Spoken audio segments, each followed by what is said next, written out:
Alright, hello. My name is M Sushi. This is going to be a submission for Summer Games Done Quick for Celeste 100%. This run is pretty long for Celeste standards, so I am just going to start the run and I can talk about stuff. Celeste is an indie platformer. It's been very popular at previous GDQs.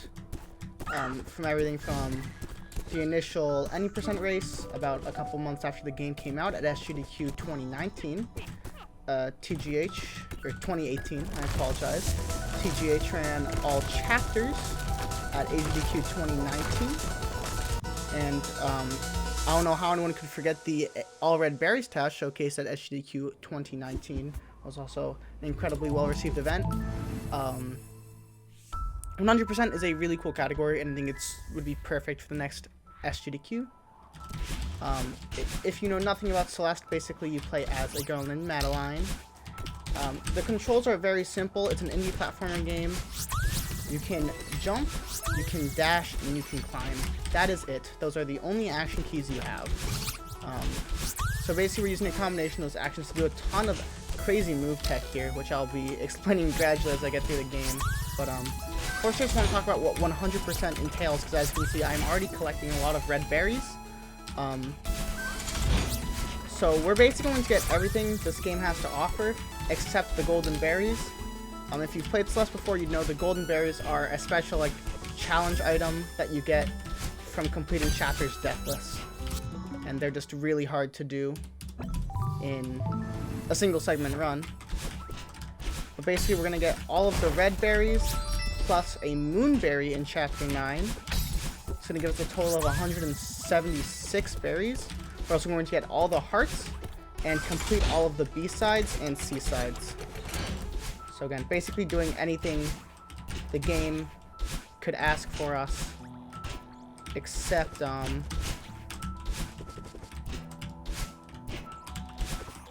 am really bad at this. Let's start this over. There's a special code I need here to get the crystal heart. That is much better. That code normally in casual play, you'd get it through, there's a formation of birds. It's quite a confusing puzzle. A lot of the hearts for this game are very brutal. I love playing this game casually, and I got maybe 2 of the hearts by myself. It took a lot of help from the internet. Yeah, basically, Celeste has A-sides, B-sides, and C-sides. We're not going to see the C-sides until the end of the run. They're incredibly difficult levels that are very short. The A-sides are the story levels. They're, for the most part, easy. But again, easy for Celeste is still pretty challenging. The B-sides are much harder variants of the same levels. And we unlock them by getting a cassette that is located in each A-side. The cassette for chapter 1 here will be coming up soon. Messed up. This berry. Now we're basically hopping in through every single nook and cranny we can find in the chapters here for the A-sides, because we want to get all the collectibles. Only the A-sides have collectibles. The B-sides do not have collectibles. Okay, here's the cassette tape I was talking about. You're gonna see B-side unlocked. Very nice. Ooh. Ooh. I want to barely make it over these spikes and get this berry. There we go.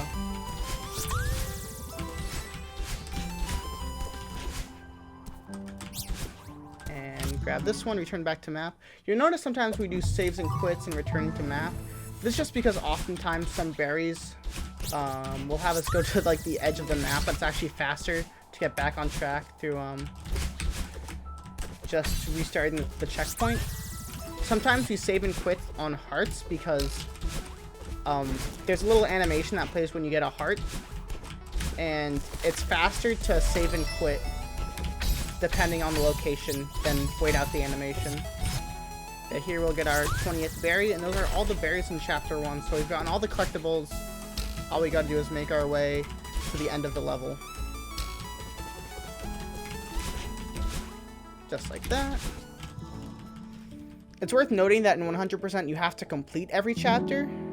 Technically, like the A-sides, if you complete a B-side, you get the same progress as completing an A-side, which is something we do a lot in any percent.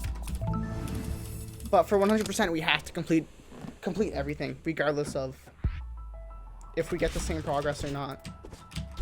You know, it is a completionist category. It is 100% after all. At this chapter 1B, as you can see, there are a lot of spikes and there is not a lot of floor. That's my best way to summarize it up. The B-side levels are typically very hard. They also have a lot of really good speed strats and really cool speed strats. The speed strats aren't necessarily harder than the A-sides. You think it'd be a lot harder, but it's actually not that bad. But obviously, these levels are quite different than their A-side counterparts. They just use the same mechanics. Being good at the A-side does not necessarily mean that you are good at the B-side. Also, these are zippers. These are the main mechanic in Chapter 1. When you grab onto them, they zip.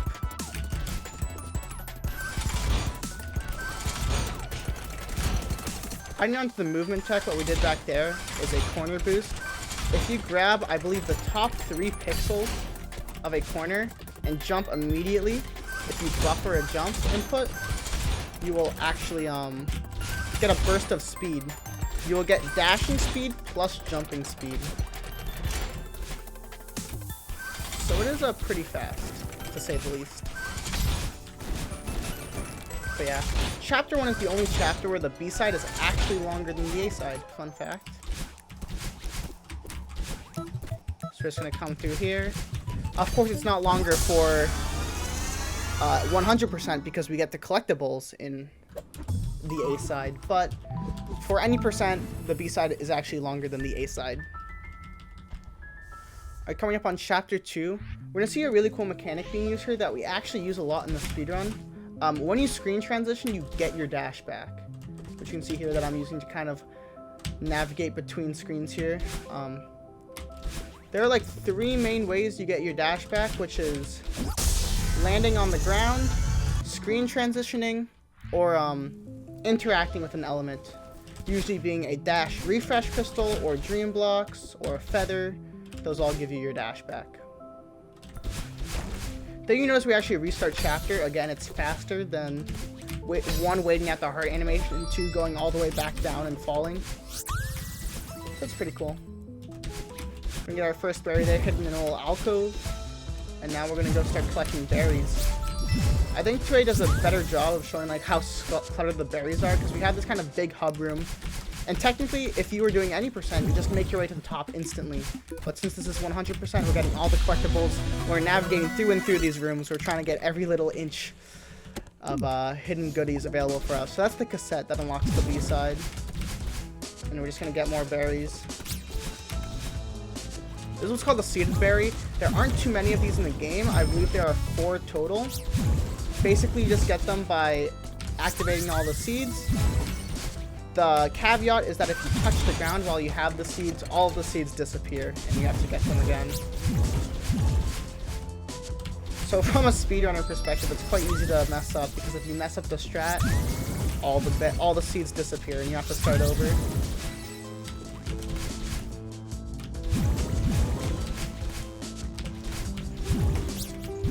But we'll continue getting all these berries. We're going to come up on the next checkpoint, which is a pretty notorious one for those who've played the game before. This is the battle line chase sequence. Right now, this character is going to be following us on about a 3-second delay, and it's going to copy all of our movements. Because of this, if we mess up anything, it's really punishing, because it is hard to get back on track. As you can see there, I had to narrowly avoid touching her. Fortunately, it worked out pretty well.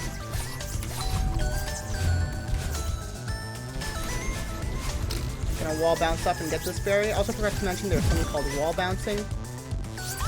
I actually haven't done a good job of explaining the speed tech. I've been doing what's called hyper dashing a lot, which is where if you dash down diagonally into the ground, you get a burst of speed. It's basically the main movement method, the main way we like to go fast. secret passage there. And we also do what's called extended hyper dashes, which is where if we downright dash and then delay our jump by about 15 frames, we will keep our dash. And this is really a necessity for speedrunning this game. Probably the coolest thing that a lot of casual players ask after watching the speedrun is, dang, how are they dashing so much? And the answer is, of course, extended dashing. Here we're getting 2 hidden berries, and we'll be right back on track with the story.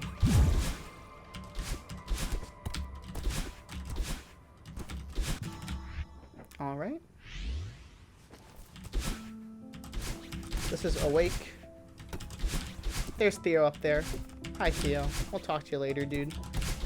There is 1 berry in Awake, and has a really cool strat actually. Check this out. We're gonna come up here, and we're gonna bounce off the spring. Boop. Just off of that corner in between those 2 spikes. Just barely get into a safe area, and get that berry. And that's the Chapter 2 A side. Very nicely done.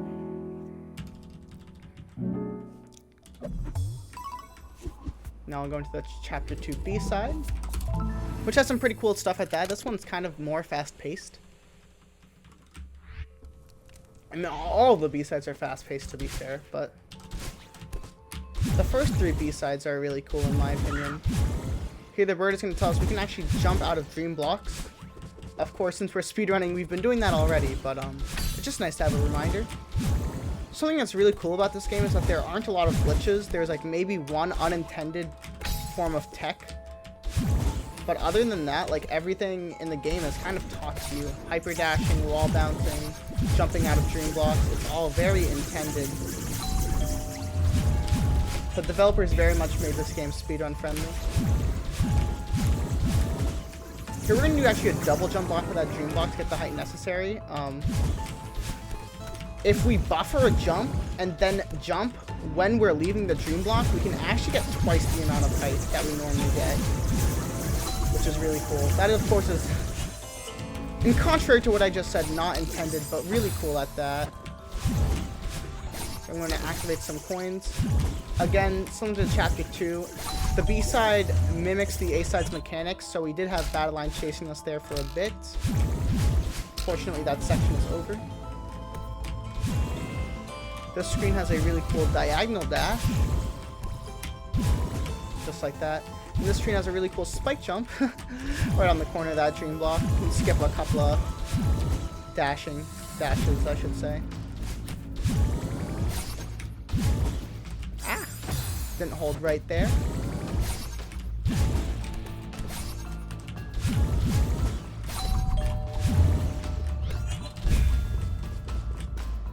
This room has a cool skip. Shout out to Fish McMuffins. It's called Based Alter Skip. It doesn't look like much, but it uses something called a demo dash to extort our hitbox a bit. Not extort, but manipulate. And that is Chapter 2 B-side. Now we're going to Chapter 3. This chapter is very notable because it's where a huge difficulty curve is, or difficulty spike. Chapters 1 and 2 are significantly easier in comparison to this chapter.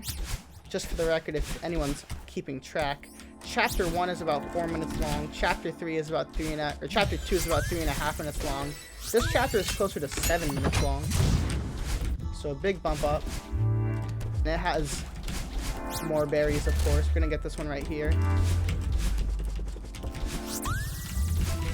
We're gonna go off here into a berry path.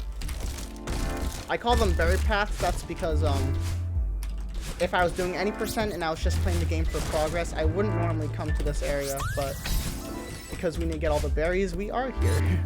So yeah.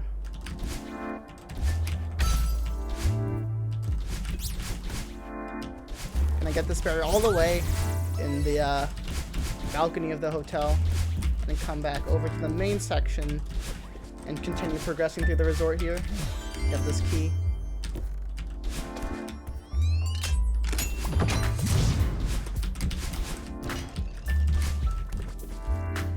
This is a really interesting strat. We're going to dash up into this room and then get a wall bounce off the side. And because of that, we're barely able to climb this wall and get this berry. pretty cool one, in my opinion. I also forgot to note there's something called winged berries. We've gotten a few of them already. But like this berry, they disappear once you dash. Just like that. You can restart the room to get them back. Thankfully, they're not that punishing. But, yeah, we typically have very cool strats to get them. I'm kind of messing up the cool strat here. There we go.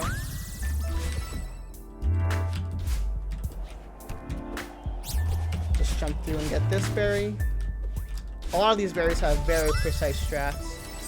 This berry is kind of off by its own. We have to go down this corridor, and then we have to go back up. But it works out. It's worth noting that every time we collect a berry, there's a 9-frame window before we actually collect the berry, and it gets added to our berry count. So if we die while a berry is on us, we actually lose the berry, and we have to go back and get it again. That's why this category is really punishing to run at a high level, because if you die with one of those berries, it is a huge time loss. Like, massive. Hopefully that won't happen throughout this run.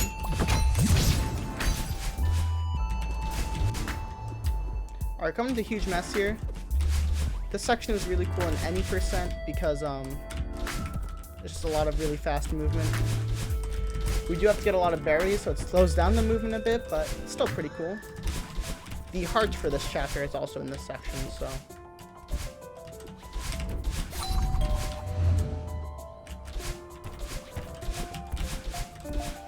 Often a little ditch in the wall here. We'll get this one.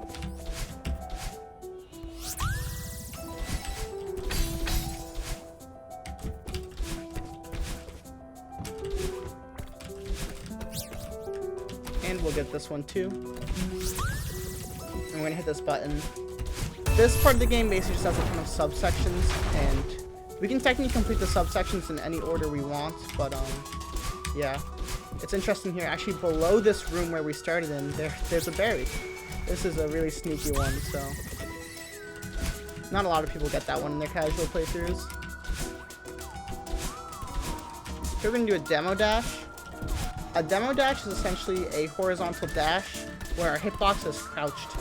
And what this means is that Madeline is smaller, ever so slightly smaller than she normally is. When we do a demo dash, we can dash through walls like that, but it is pixel perfect. So we either rely on a setup or it needs to save a lot of time if demo dashes are worth going for. Here you notice we're kind of backtracking. This is because we're en route to get the heart. We can't get the heart until we hit the button because it clears out this room here for us. And here I'm going to save and quit. What I do is I enter into the room below and then go back through the room to get the heart. And what that does is when I respawn, it puts me in the top room because the game actually does not know what to do when you re-enter the room through there. It doesn't have a checkpoint for you to spawn. So it just puts you in the closest available checkpoint, which is at the top. This skips going back to the center room, which saves around like 10 seconds. Which may not sound like a lot, but for Celeste time, it's pretty big.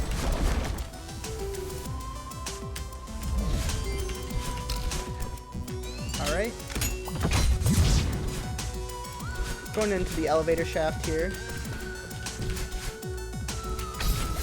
This checkpoint has a very notorious demo dash that we actually don't do in 100%. This is because we need to get the cassette. And when you get the cassette is basically right next to the key that skips the demo dash. So it's kind of not worth it unless you're just a flex master. And you're like, oh, I can do pixel perfect strats. So as you can see, I'm carrying this berry right now. I really want to collect it because if I die, I lose a lot of time. But thankfully I did not die.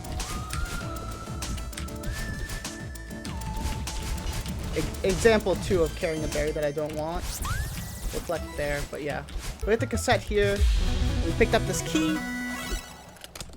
This is a lot of things going on. We have 2 more berries to get before we go back to the main area and get back on track for progress. Here we restart because it puts us closer down here.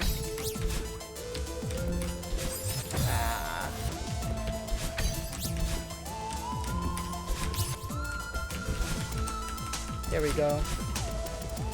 That berry room can be hard sometimes.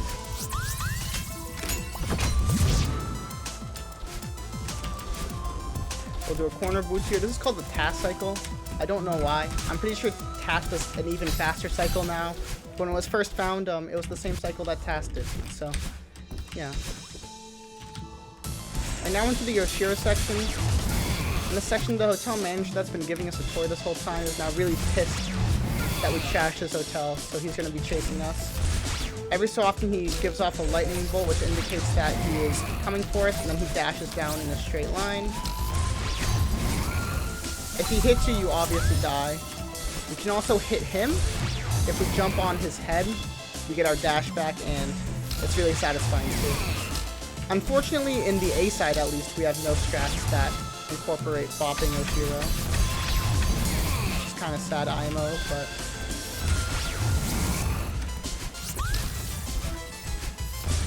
There are just 2 berries on this screen, and then we will make our way over to the B side.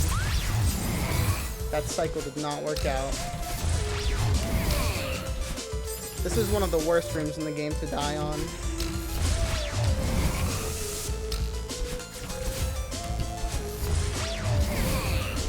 Thankfully we got the berry before we died, but I'd still prefer not dying at all. Here we go. And that's chapter 3, A side. And now we're gonna do the B side.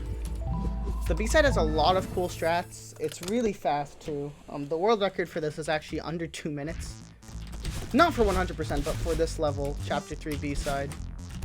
It's almost half the length of the A side when done optimally. Yeah, you can already see just how crazy this level is. So we're going to do corner jumps. These are incredibly precise, where we basically just kick off of the corner of a wall from underneath them. Thankfully, after some practice, they get easier, but they're pretty hard to get the hang of. Very precise tricks. And yeah, you can see these cycles are pretty crazy. Unfortunately, I'm not too comfortable with the death cycle in this room, but I can make it work.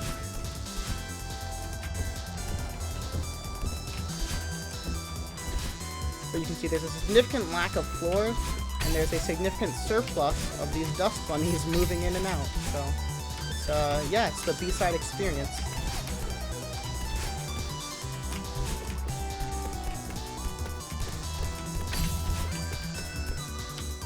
And a big boy fall down. Maybe it's a big girl because it is Madeline after all.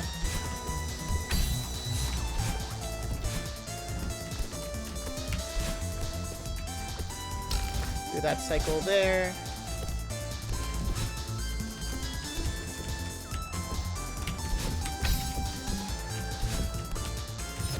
Some more corner jumps in that room. This room looks pretty satisfying. These dust bunnies just go up and down kind of rhythmically.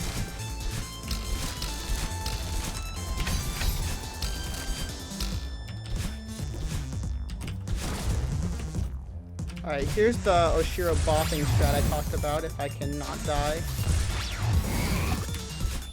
Bop Oshiro, go above the map. And then, oh! No, this strat is pretty hard. You actually bop him twice if I can get it here. Yeah, there we go. Pretty cool. Pretty fast as well. Yeah, this is the Oshiro section of 3B. It's the same mechanics as 3A, just, the actual content of the level is much harder.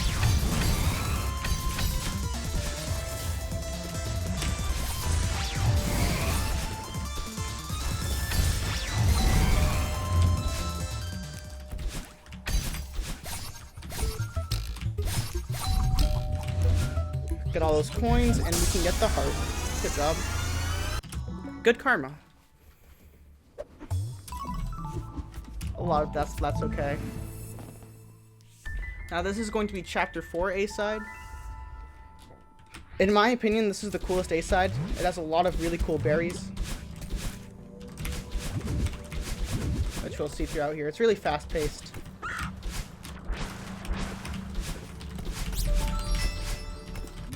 Probably not my favorite chapter for any percent, but for 100%, it's pretty cool.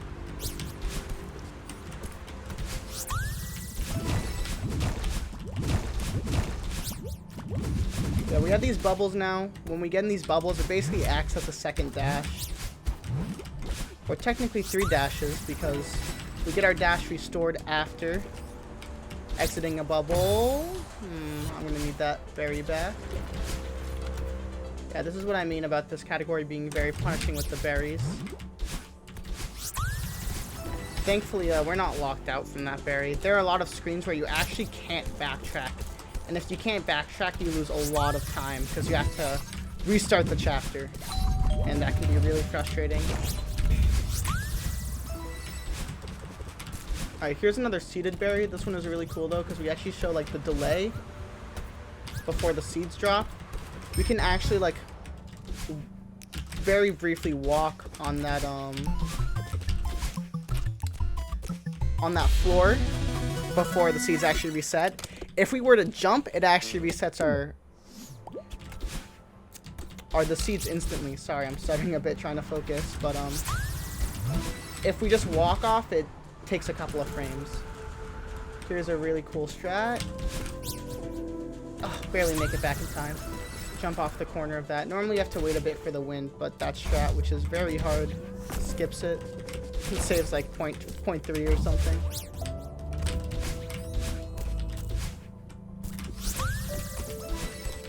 So this is Shrine. This is, in my opinion, is the coolest berry checkpoint in the game.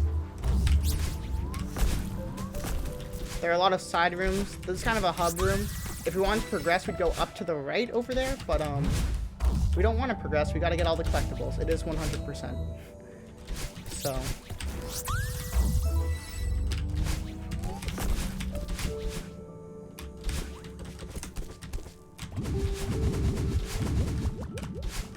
we'll make our way through all those bubbles.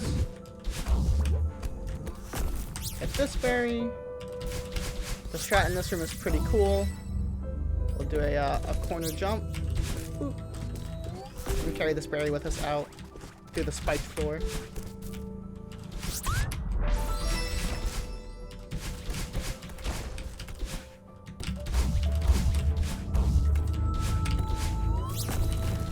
Now we gotta get the crystal heart. Normally you do the Super Mario Bros. Strat where you hold down on that white block there. I believe it's a Super Mario Bros. 3 reference.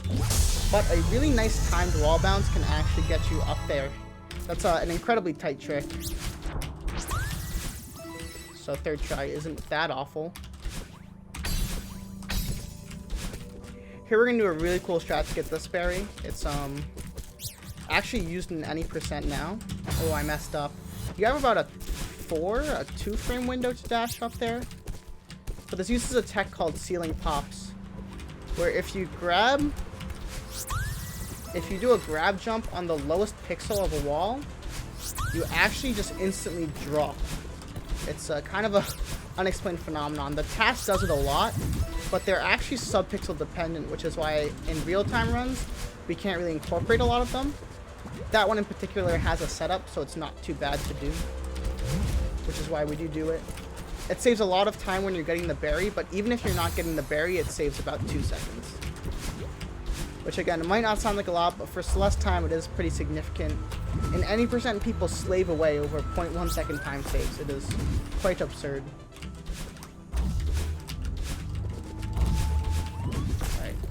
Anxiety is keeping this berry for so long, but this one we're going to barely find an area of ground between the spikes there to collect that berry. This one we're going to do a really sneaky wall jump. Again, a lot of the berry shots in Chapter 4 are just so cool. You really love to see it. Here we're going to do an ultra dash to skip a bit of this auto-scroller. Not the whole thing, but just a bit. Just a bit of spice, you know.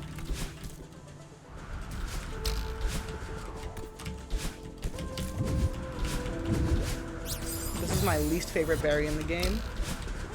This strat is just really hard for me, because it never works.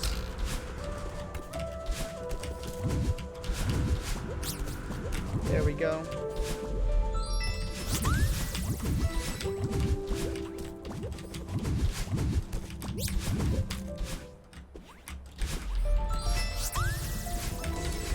We're going to do a corner boost off of that arrow block to skip it. There's a berry all the way at the end of this room. It's quite a long one. There we go. Now we're going to go through our cliff face. The gimmick for this part of the chapter 4 is that the wind is very strong. As you can see through the lines. Oh, and a small death there. Thankfully, I didn't have a berry on me. This room is pretty cool. We're going to barely jump under the wall there and get that berry at the end. We have 2 more berries. One is going to be in a secret little alcove here. The developers love putting berries like that in the game. I don't know why. Oh, barely missing that bubble, but it's fine. We have 1 more berry right before the end of the chapter. Right here. Just dash up. Easy clap. Shmoney. And that's chapter 4A.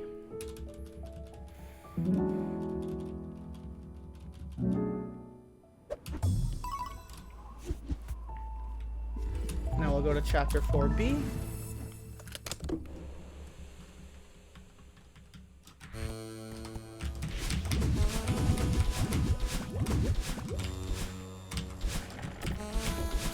This chapter is kind of a meme for a couple of reasons. One, because it has a lot of auto scrollers, like this one you see right here. I tried to go for a faster cycle at the start, but I messed up because it's quite a hard trick. So I just have to wait out a very slow platform cycle. But yeah, and this is just a really long auto scroller room. We basically ride this block to the end, freeing it through tight corridors, which is probably hard when you're not too coordinated with Madeline, but for people like me who have 1,000 hours in this game, it's quite seamless. That's the big problem. I'm kind of tied to the speed of these blocks. Oh, jeez. Messing up my movement at the end there.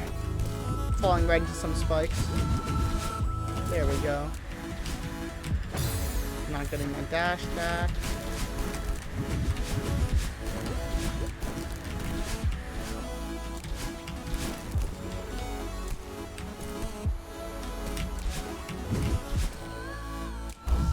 Here's another very long auto scroller.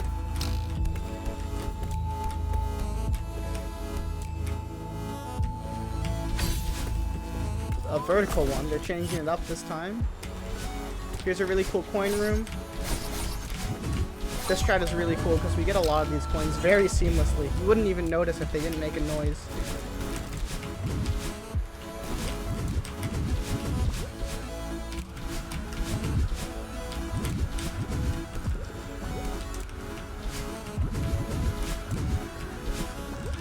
Alright, this next screen is where we see a lot of the really tight strats in 4B. I'm going to do a very precise dash over that spike. Nicely done.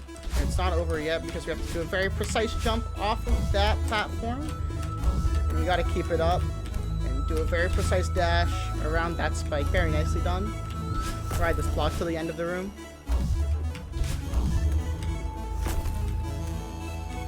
Here's another auto scroller, this time with a big block. A big chunky boy.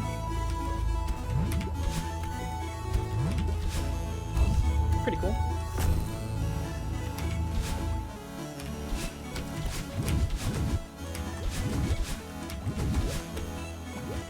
Here's where wind starts getting introduced.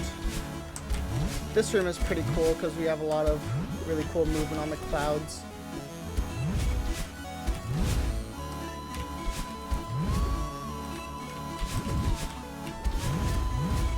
This next one has a really cool skip. You see all the coins here, we're going to be skipping all of them by jumping off of there and lining up on a certain pixel.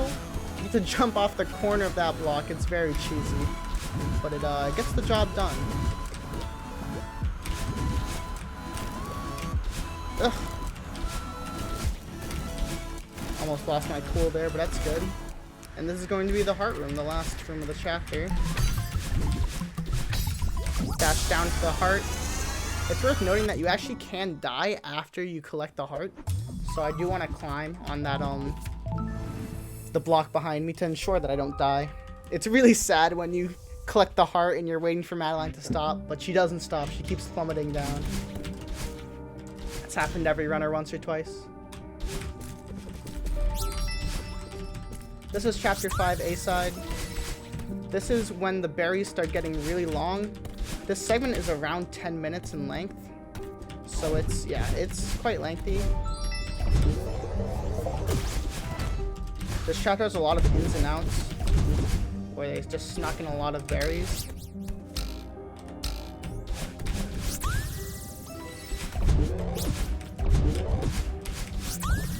So this little underneath section here, we're gonna be getting a lot of berries.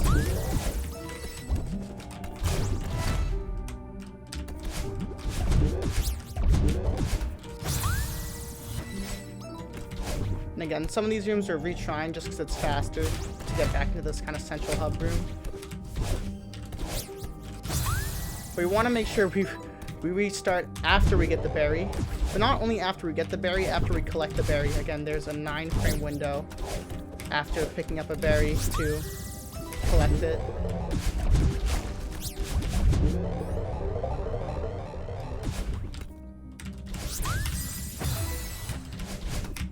I'm trying to get a lot of speed here and making my way under there. Collect this berry and go all the way back to the central room. Here we gotta go right, which we'll do that later, because if we go up, there's a berry. So we'll collect that one, come back down, and then head off to the right. This is a really sneaky one. There's a hidden switch down here. We hit it. What does it activate? It activates a door below us that we'll see here. This door right here. So we can take this bubble up to this berry room, which is a coin puzzle. So yeah, this one's interesting for sure. Come back down to the center room. There's just one berry that we get on our way back, which is this little puzzle up here. Very out in the open, so nicely done. And then we say hi to Theo. Bye, Theo. Sorry. Yeah, 5A is actually my favorite chapter in the game. In terms of story elements and level design and speedrun strats, it kind of has a lot of things going for it.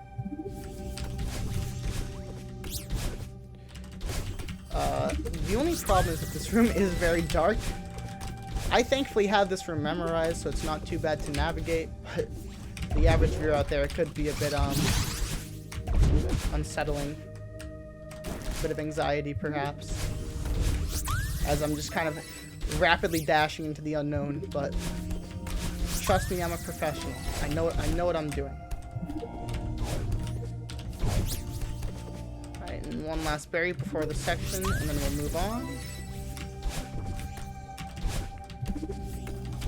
Unfortunately, we do not do yeet in 100%. I know.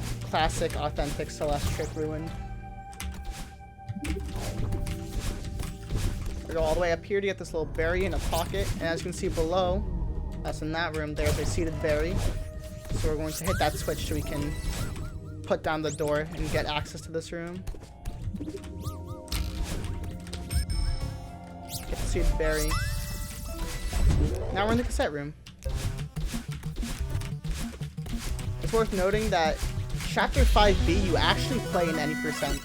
In any percent, it is faster to complete the Chapter 5 B-side than complete the A-side, just because the B-side is that fast. Or maybe just the A-side is that long. Who knows? It's all relative. Here's another berry room with these dash blocks.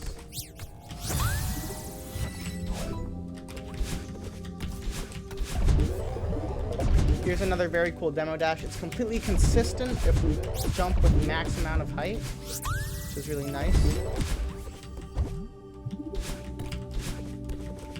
And now that key in the middle is what we're trying to get. Normally, if you weren't doing a full clear of this chapter, you wouldn't get that key. It is an intended element for casual players, but it's not intended. There's a speedrun strat that goes around it. But we actually do need this key to get the heart. And it's actually really interesting how it works out. Can we start here? We're gonna climb up, do a cool trick. It's called double bubble skip. It might actually be off cycle here in this room, but oh well. Yeah. Yeah, barely making it through. Alright, we gotta keep this key because if we actually go down here, there's a secret door that has this keyhole. Put our key in. Heart. Nice. Good old save and quit. We're back on track. But yeah, normally, to a casual player, you normally have to get the key. But if you don't do a skip we do in our room, you have to use the key to progress. We don't instead use it to progress, but we use it to unlock the heart.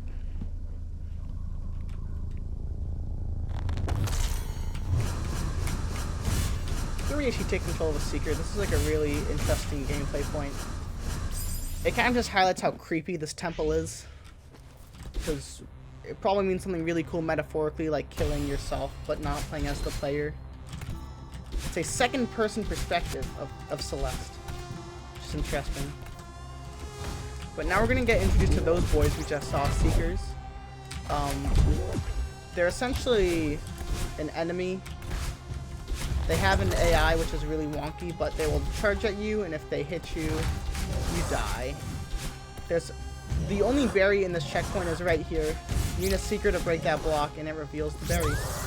It's quite an easier one to forget, so I know I've forgotten it once or twice. Yeah, a cool thing about Seekers is they can actually activate coins. We take advantage of that quite a bit. Here, the dead corpse of that Seeker actually activates that button. Very cool. Seeker charge gets that button. Here, the Seeker corpse is going to explode, which is going to activate that button, and then we just have to manually hit all the rest. And since the Seeker takes so long to wake up, he is dazed and confused while we're getting out of here. Yeah. Now we're on to search. This is like definitely the very dark part, similar to Depths. And there are a couple berries we gotta get here.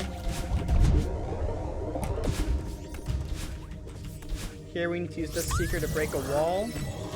Coming up is a trick called M-Dragon Skip. It's a demo dash through. Don't ask why it's called M-Dragon Skip.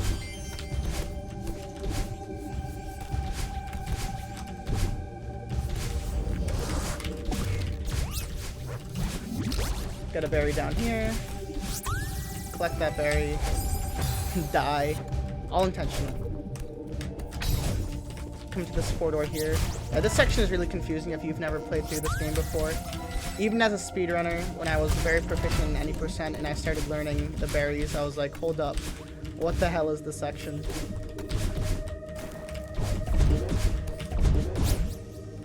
It's a lot. A lot of small corridors. Not the most friendly environment, but you get used to it.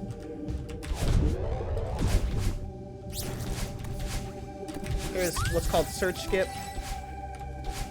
It skips getting 2 keys. There are actually 3 keys in Search, and you use one of them to get a berry. I guess we'll have to get the berry again because we died. There we go. Try to do some Seeker manipulation there, but Seekers have very wonky AIs. I wouldn't say wonky, they're actually just really good. They're really hard to fake out.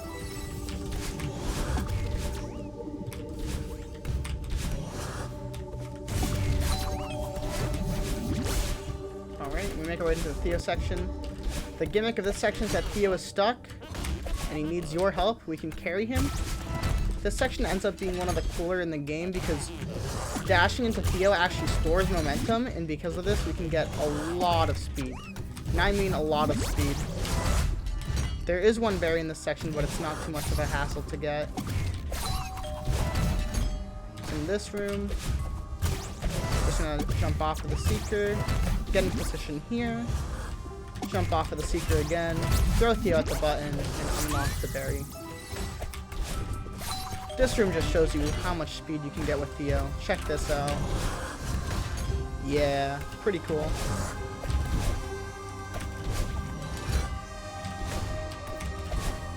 We're just gonna finish this out and we'll be just about done with 5A.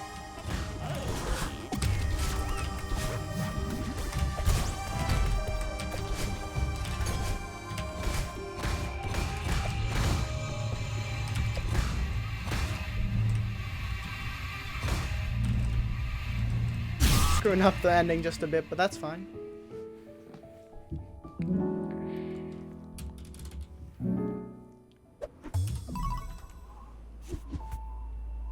Now off to Temple B. This chapter is notorious because it's featured in any percent. The most interesting trick is probably Bub's Drop, which is a trick that's notorious in any percent because it has a 2-frame window, and if you mess it up, you lose 10 seconds, which is a lot of time in Celeste again. Celeste works different for other speed games. A 10-second time loss is like unheard of. It's crazy, especially for something this precise. There are a lot of things that require precise movement, but this is just pure execution. You have to press jump at the right time, which I unfortunately missed it the first time, so you'll see I have to restart at this checkpoint. It's really sad.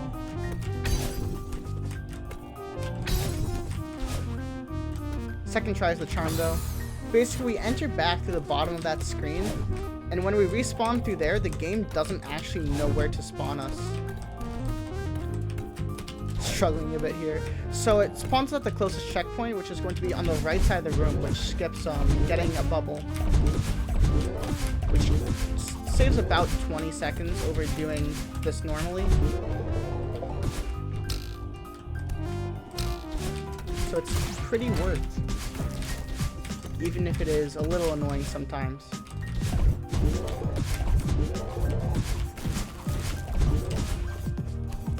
This is just a very hard room.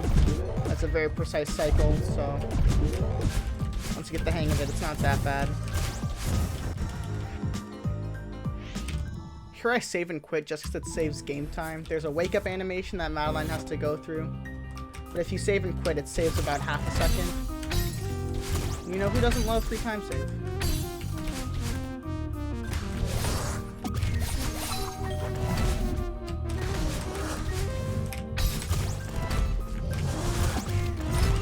Gonna bounce off the seeker there just to get my dash back.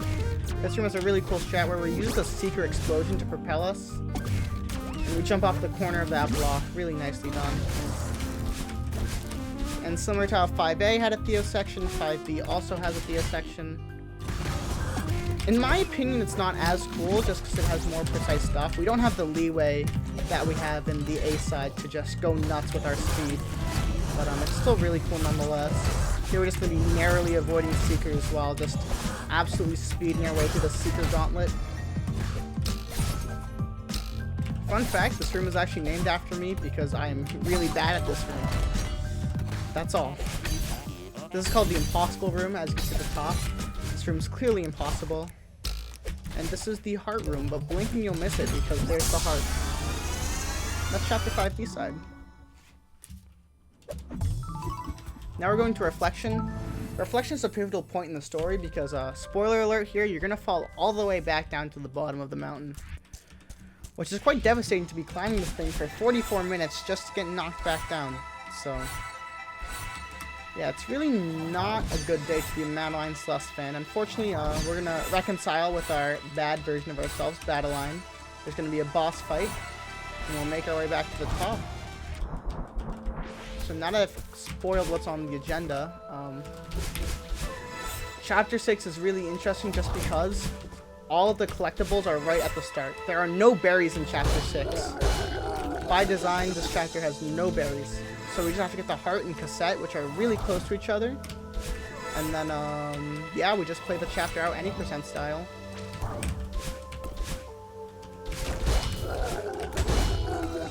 The cool thing here is the cassette actually has a really cool strat, which hopefully I'll show off here, where you get speed off of this Kevin block, and it is really fast. Just like that. Super cool.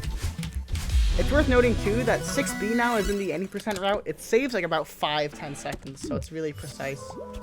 Now we're gonna go up to get the heart. The 6A heart is really interesting. I have a special code on my desk on a note card, but basically it's a certain dash code that you need to input. It's based off of the one we did in City.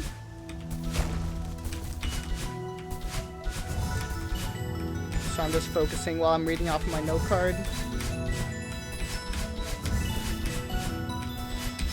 But basically it's just the City heart code mirrored and then flipped and horizontally flipped, vertically flipped, you name it. It's just a lot of dashing. I remember I found that room in my casual playthrough and I was so confused what to do. We have a meme match in our community because no one really has that heart code memorized. I mean, I technically like have it memorized. I can derive it because I know the original heart code, and the subsequent codes is just flipping it to light each torch.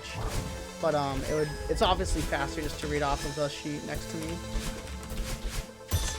Okay, now we're gonna play chapter 6.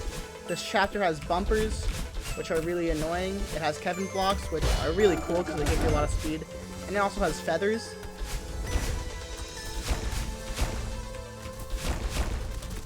What's interesting about the hollow section here we're going through is it probably doesn't look like it by the way we're playing through it, but this part of the game is kind of choose your own adventure.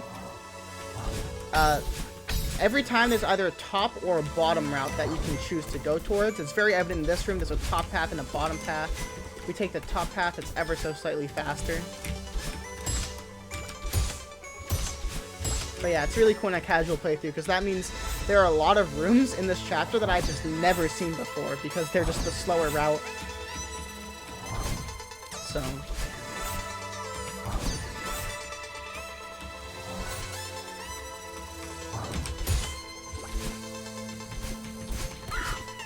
we're gonna talk to Granny and we're gonna make our way to Battle Line. Those purple strands of like spaghetti, that is Battle Line's hair. We're going to have to confront her to a boss fight because she is really mad. She's really steamed right now.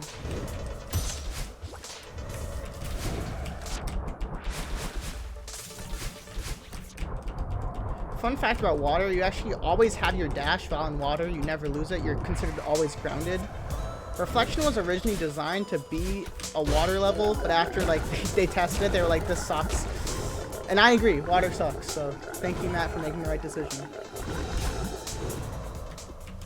That is Battle Line boost. We get a lot of speed off of that Kevin block. But now we're into the boss fight. Some of the most notorious music in Celeste.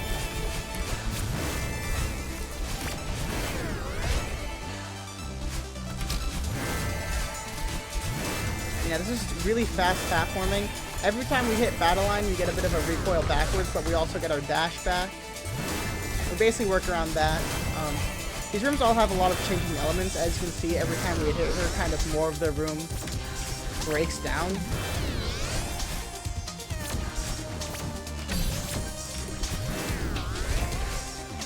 It's really interesting. We actually have used that in this room.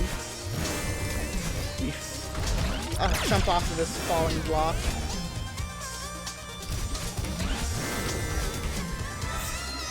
Right, the feather here. Smack her in the face before she can get off that laser. Okay, Battle Line basically has two attacks. She either uses a giant laser that she charges up, or she throws orbs at you. These both like go through walls, so you're not really safe.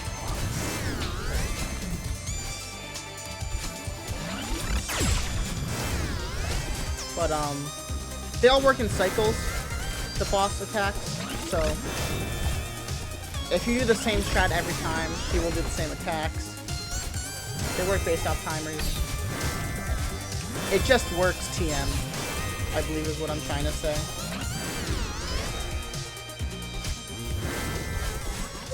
You don't really have to worry about her attacks if you have the strats down.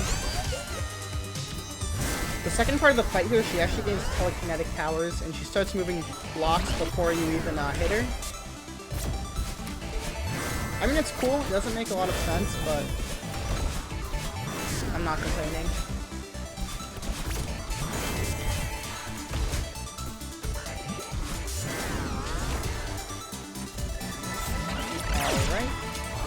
coming down this very long vertical screen here.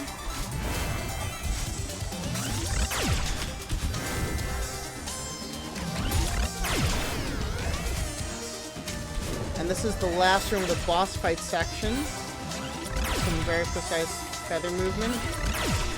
Dodging some lasers. And bonk. And you can see all of the spikes disappear. And now you can see level up. At the end of this chapter, Madeline and Battleline officially join forces. And now we level up. We get 2 dashes now, which you can see we take very good use of. We recover our dash just the same by standing on the ground. Now we just have 2. This is really good. This offers a lot of new movement opportunities for us throughout the next couple of chapters. So it's really cool for the run. Obviously, though, we don't get that until we enter the summit. We're going to play Chapter 6 B-side, which actually still has us only with 1 dash. Yeah, Chapter 6 B-side is pretty notorious for being one of the harder B-sides. It's just recently been incorporated into any percent speedrun, so now a lot of runners, including myself, have become more proficient on it. But it is still very challenging. As you can see with that miss dash there. The thing about B-sides in particular is that they're just more punishing than A-sides. Rooms are a little longer, and there's just a bit more spikes everywhere. You just get your dash a little less than you normally do, so you have to cherish it.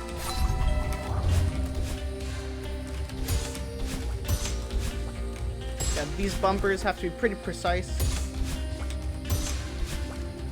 You can't really afford messing up. Oh, speaking of messing up.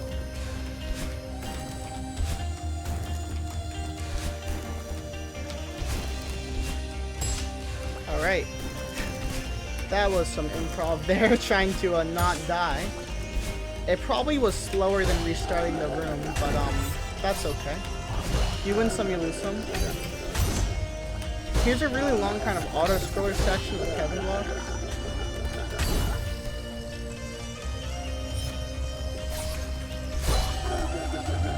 Thankfully we don't die there. That's one of the more annoying deaths you can have. And now we're going to the fall section. There was one room in Reflection A side where you fell a lot. There was a whole checkpoint in the B side where you fall, and there are spikes everywhere. It was really unforgiving and very challenging. It looks really cool when you do it fast though, so hopefully I won't die at all.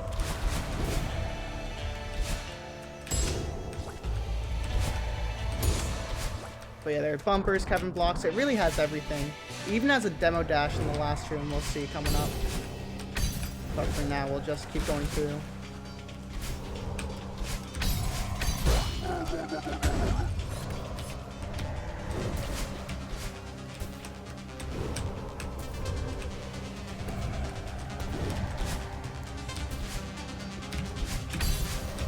We'll just use our refresh jumps wisely.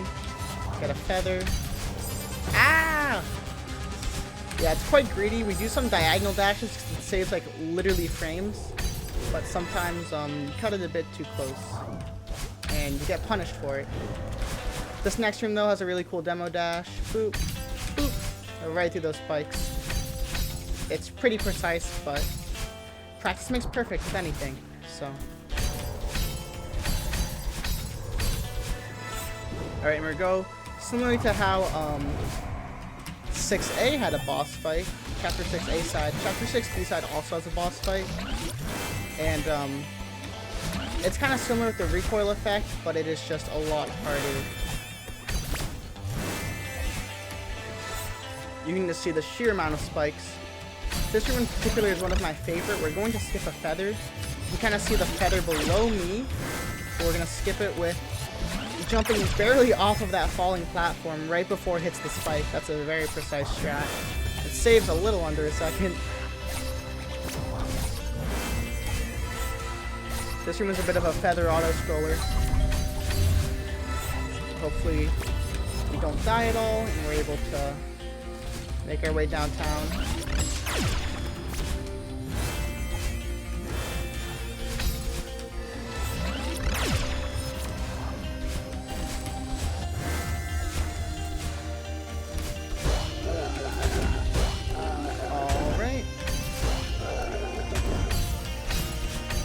going to just utilize this refresh gem to skip going to the right side of that room.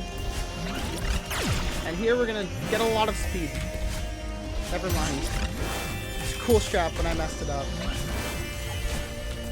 Ooh, almost died there. Almost got crushed. It's usually the worst way to die.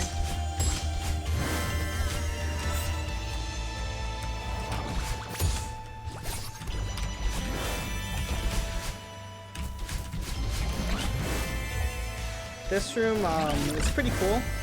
You have a lot of close calls, like that right there. She's just about to fire a laser and you get her. Just barely weave over that laser. And now we just have one really long feather room before we slay Battle Line V2 Electric Boogaloo.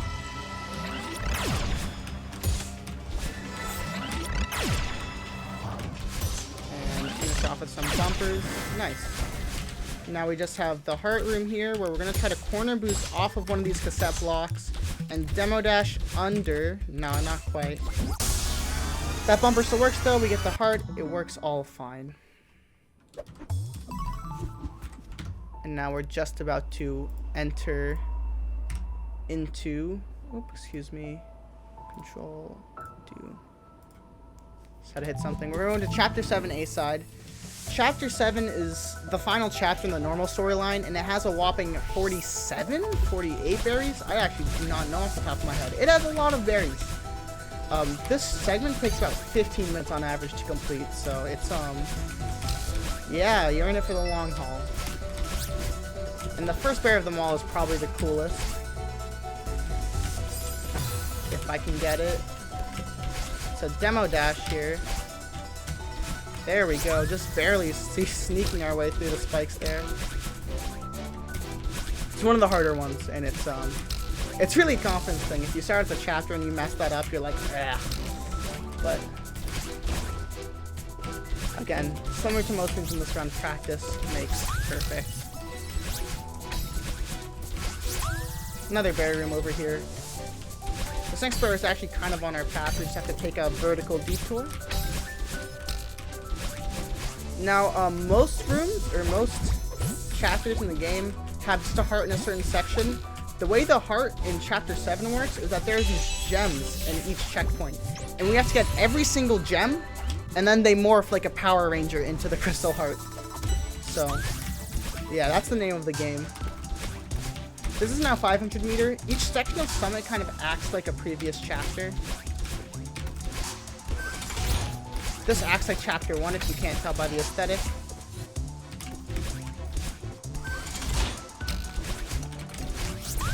I'm going to get another secret berry room here. Oh geez. We want to barely go under these zipper blocks. Oof, oof, oof. Let's not. Yeah, that works. This works. This is perfect. This is everything I've ever wanted. I'm gonna come over here to the gem.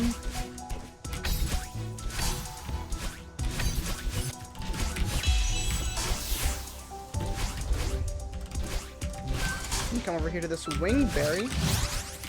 Wingberries are always my favorite. They just, the sound they make, the whole texture looks really cool. Oh. Regardless. Cruising through 500 meter. Really cool strat here. It's really fast paced. The game at this point just kind of says, alright, you're on your own. And boy, we show it how much we can just move. What I don't like about the summit, it has a couple of sneaky berries. Like here, you could just finish the section by hopping in that purple orb there. But there's this berry all the way over here secluded by itself. And yeah, that's an annoying one to find, but it's rewarding when you do find it. Alright, 1000 meter, it is like chapter 2. We have these green blocks here that are at our disposal.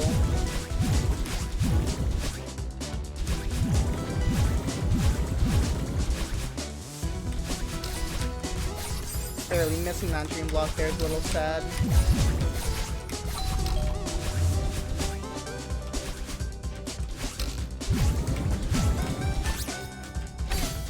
get this berry and dash our way back. Again, you'll notice that a lot of the routing for the berries is incorporated so we have time on the ground, because we don't want to have a huge berry train. As cool as it looks, you lose a lot of time if you die with a berry. I would, for the fans, I would get a massive berry train, but it's honestly, it's not reasonable. It's honestly, like, I run this game, I know the route, and even like in intended parts of the route where you're supposed to have a berry train, I get so anxious. Get so nervous knowing that at any time you can just die and basically lose the run. Alright, here we're gonna get the gem for, well, we already did get the gem for 1,000 meters. We're gonna go all the way to the right to get this berry.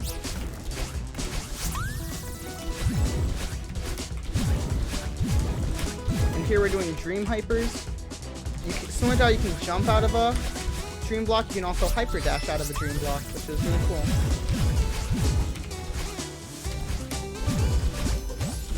And the devs really love putting these berries at the end of the chapter, because here's another one, checkpoint, excuse me. Alright, 1500 meters is probably one of the more brutal segments of the summit. First berry. These are all like very extremely cycle-based rooms, even with the berry, so yeah, we're gonna make our way down into here into this very secret room. This one's very well hidden. Do a coin puzzle. Almost ran out of stamina at the end, but it's fine. Ooh.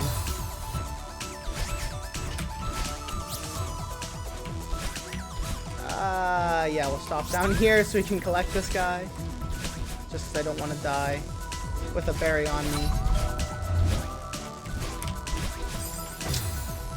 We have to barely squeeze ourselves up into that crack over there to get into the cassette room. Because we do need this cassette to play the B-side. Unfortunately missed out on the fast cycle. But as long as we get it, that's all that matters. Of course, this chapter is very long, so these small time saves are less significant than they normally are in Celeste. But that death is still annoying.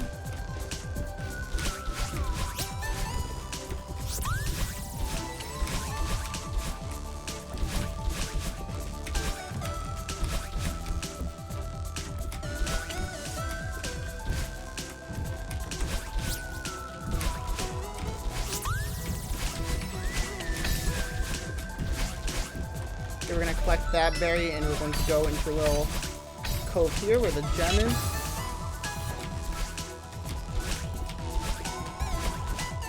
Going to go off to the left here because there's a berry here. Going to climb up here, collect it, and then restart it. Also, yeah, if you haven't found out already, you cannot collect berries while you're on the dust floor. This is really annoying, but oh well. My commentary is kind of lacking here.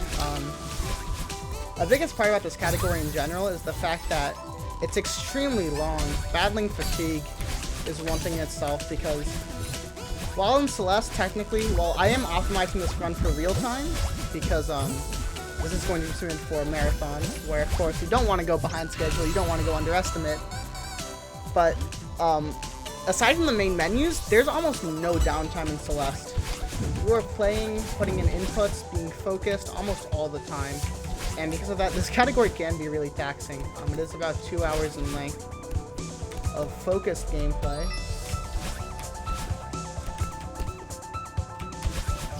Alright, here we're going to quit out because restarting from the checkpoint is faster. You can see we already have 24 berries, which is a lot. By the time we finish this chapter, we'll have 170 berries total. And we're going to end the run with 176. And here's another one. You can see here our count's currently at 148. Pretty healthy number. 149, you can just keep counting. This is a really nice auto-scroller skip. Barely through those spikes there. And this is another auto-scroller, but there actually is a berry on this auto-scroller. Instead of staying on the platform, we're just going to go off to the left here and kind of grab onto the side. Get that. Grab this berry. There's going to be another seeded berry coming up here. We're going to ride this platform up into this top room.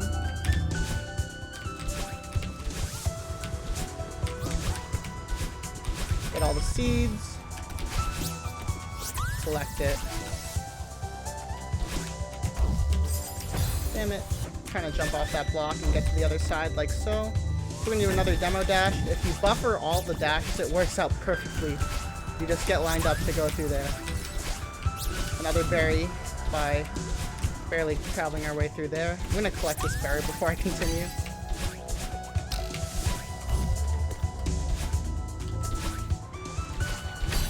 And the developers continue to do my favorite thing, which is hide berries at the end of checkpoints.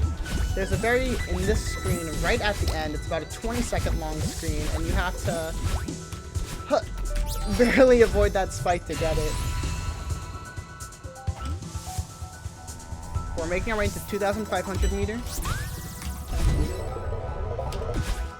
Here we have to get this berry before we go the gem route. There's actually a completely different route from the start. We go to the left here if we want to get the gem.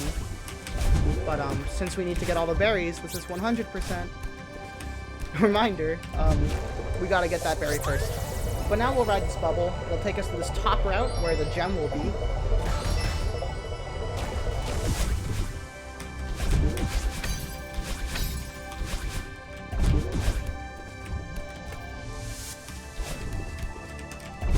And here it is.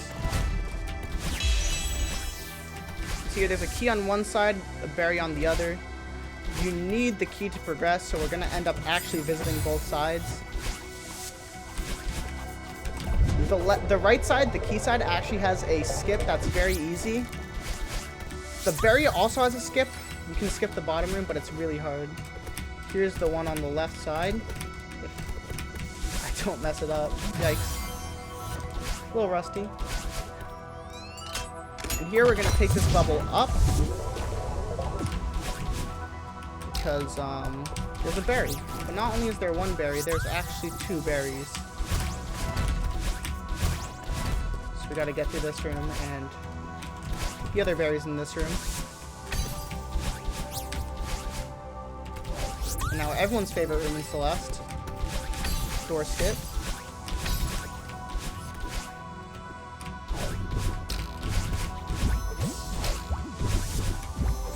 Alright, and there are actually 3 berries in this last room. They were like, you know what? How many berries do I have left? And they were like, 3. And they were like, yeah, let's just put them all in this last room. So there's one of them, kind of secretive. Here's the other 2. They're symmetrical. Gotta hit the switches to unlock the doors for them. And then collect them and get on our way. So now we have all the gems. We should have 163 berries. There we go. And now we're going to collect our hearts. The second we get up here into this next room, the heart will be available for us to collect. It actually takes a second to spawn, so you're going to see all the gems are highlighted. So while that happens, I'm actually going to get another checkpoint. Get flag 27. Now I'm going to collect the heart. I'm going to save and quit. Now what this does is my spawn point is set at flag number 27, sorry. So it'll actually spawn me there, and that saves a good amount of time. Rather than just waiting at the heart for it to spawn. Okay, now we're in 3,000 meters. This is the downdraft section. During this section, gravity is increased, so we really have to make good use of our dash because jumping puts us almost nowhere.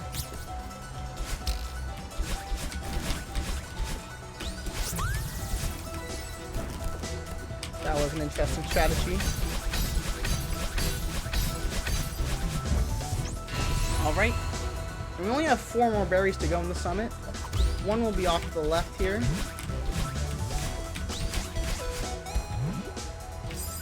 Gosh darn it. Collect that one and get right back on track.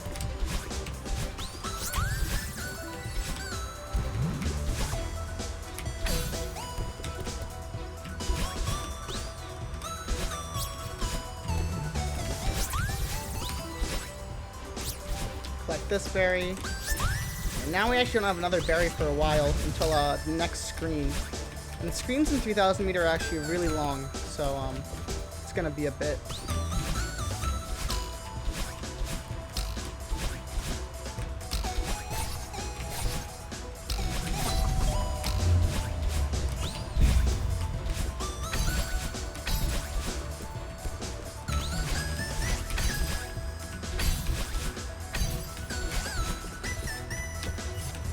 Skip that flag because I'm not gonna die anyways.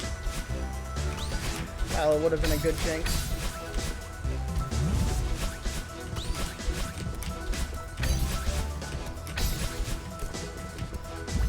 Alright. Flag 6 is a very small feather room, and then we'll get into the last room of the summit, where this 15-minute section will almost be over.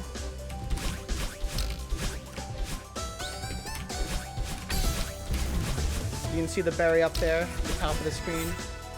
We're gonna have to go around the spikes to get it.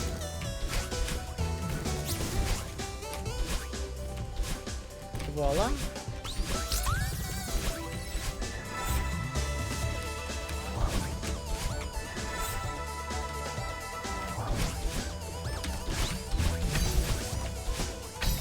Now we're gonna just finish out the last couple of flags here.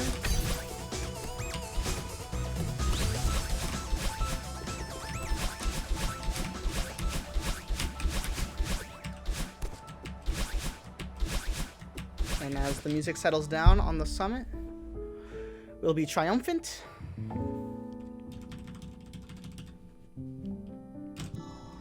And the game immediately sends you to the epilogue after you beat Chapter 7 A side, because that's normally the end of the story. However, we still have about 40 minutes of gameplay to go. We have to beat the Summit B side first, so let's get on with that. No more running mix. Chapter 7 B-side is really interesting because from a speedrun standpoint, it actually does not have a lot of hard strats. It's just a lot of precise movement. We're really just playing the B-side fast.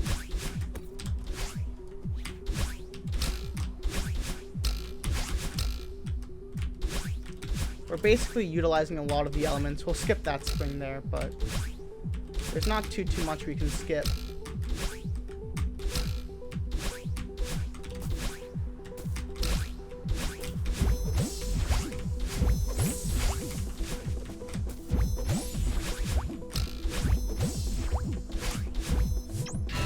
There's 0 meter. These checkpoints do go a lot quicker than Summit A, especially because we don't have any berries to collect. Yeah, Summit A is a long chapter. It's not only long, but it's also very hard.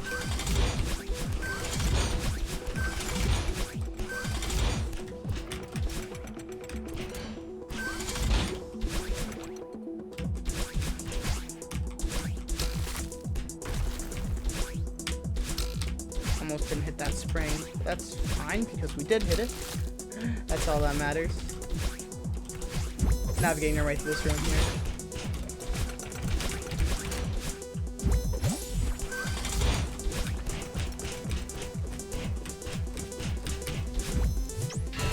And that's 500 meter. What's interesting about the Summit B side is that in comparison to Summit A side, there's actually a cutscene in between every checkpoint on the A side, but not on the B side. This is because the A sides are really story driven, while the B sides are not.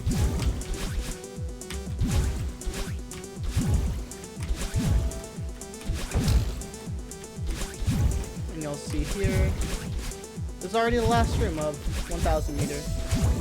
Just have some battle line orbs to traverse, and some dream blocks.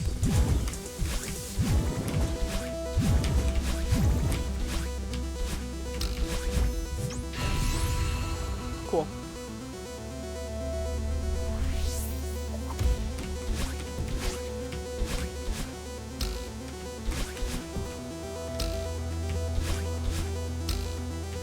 1500 meter, similar to Chapter 3 and 1500 meter of the A side, is extremely cycle based and, in my opinion, my least favorite part of this chapter. Thankfully we're almost out there. We only have one more room where we just bounce off a ton of springs. Cool. Well done.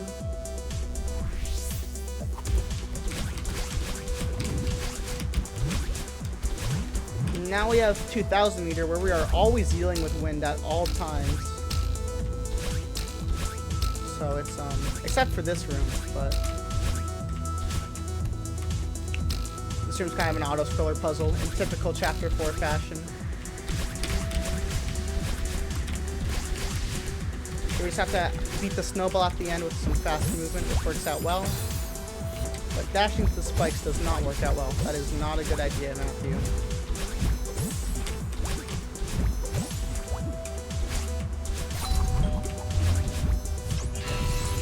Alright.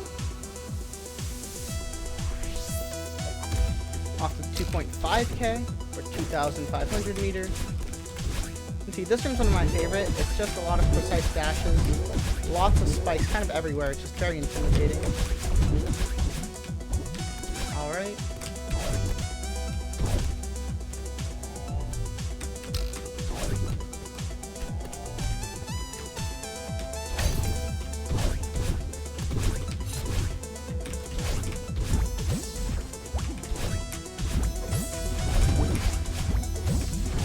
Last room of 2.5k.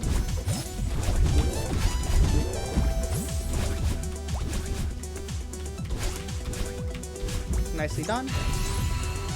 And we're gonna head into 3000 meter, which is again someone's kind of own section. It's not copying any other chapters. It's really hard in the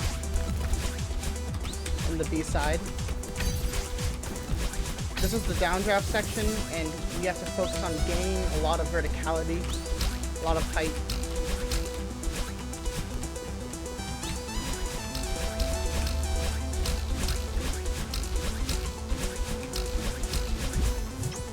Just like that. Now we're in updraft, where we're super floaty, gravity is low. And this flag right here, flag 13, has a very precise jump right here. Oh my gosh. It is very hard. That killed a couple golden berry attempts for me.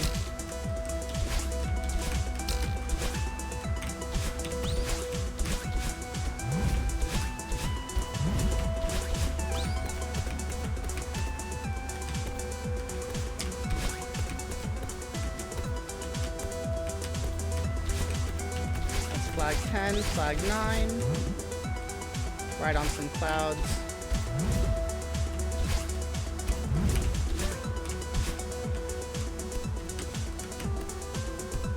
Some tight platforming. Hopefully we don't lose stamina just until the end here. Nicely done.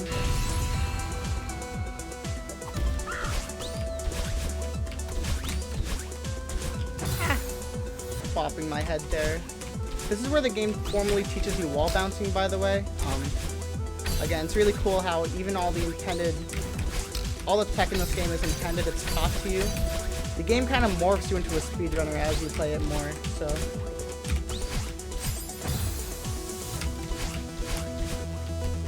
That's all cool. And this is flag number 2. Finishing it out here.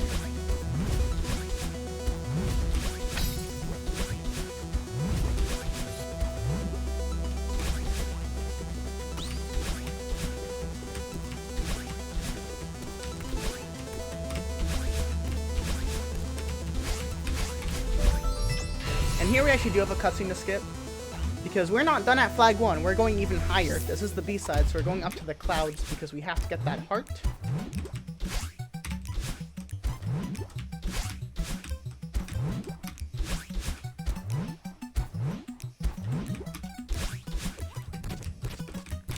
And there we go. Very low 7-minute time, not too bad. No more running. But we are going to run over to core. We're coming up on the end of the run.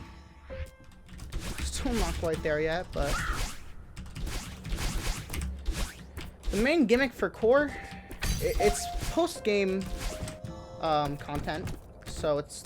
The game's official story is over now, technically. But this is extra content.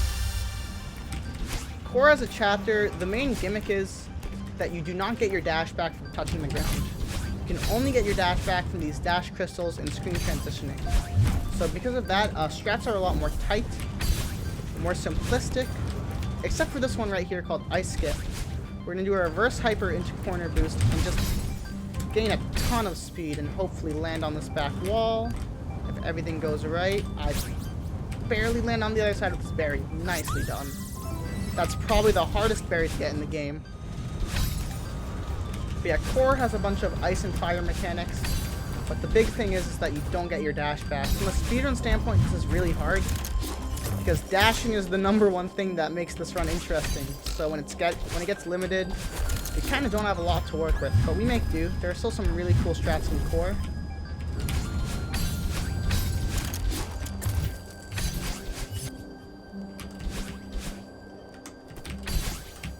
This is probably one of the most annoying berries in the game, just because bumpers are very annoying when you don't get your dash back from them.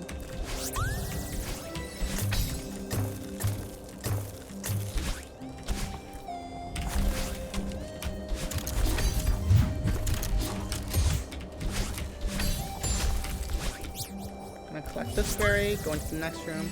Hopefully get a ton of speed here at the start. Oh no! Alright, we'll try this again. Yeah, this whole room's kind of cycle-based.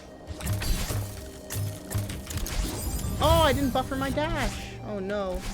It's falling apart. 2 fails now. Will we see a third? No, not quite. Barely make it over that, that fireball there. And now we'll get into a really cool part of core where we'll face rising and falling lava. The lava will rise in from the bottom of the screen, and from that point we're basically on a timer to complete the room. Of course, putting a speedrunner on a timer is not the most effective method of applying pressure, but you know, it's worth noting.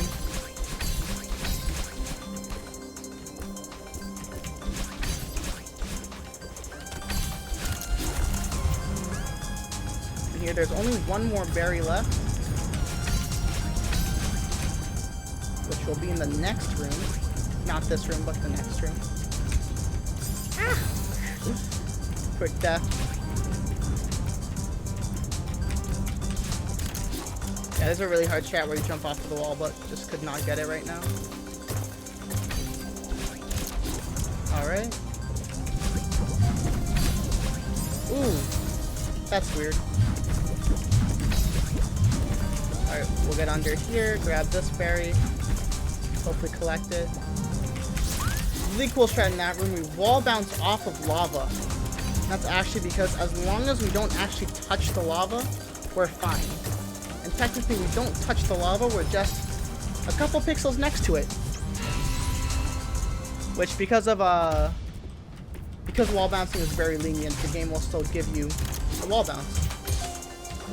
Ugh. Barely making it onto that. But yeah, now the lava's not only rising, but it's falling, and it's controlled by these switches. The room's going to ice mode and fire mode. But we have strats to deal with them. It is all fine. What's interesting about core is the only chapter that actually makes you pick up the cassette tape when you beat it, and I'll show you it here. Once we get through this feather room, we'll have the cassette room, and you actually, unless you use like a TAS only strat, you have to pick up the cassette. So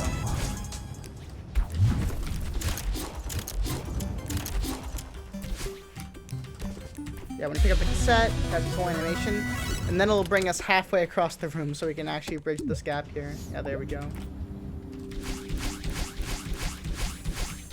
Now we have this room where gravity's a little bit lower, and we just get our dash a lot. This room probably has some cryptic meaning, but I wouldn't know. You just go really fast and zoom to the end. And get that heart. now we have to play Core B. We unlock Farewell, but we'll be playing that after Core B. Core B is quite possibly the worst level in the game.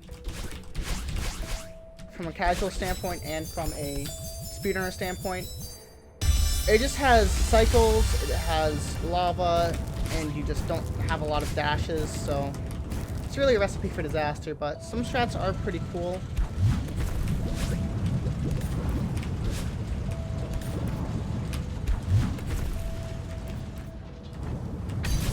So we're going to hyper dash off of that block, and it gives us a massive boost.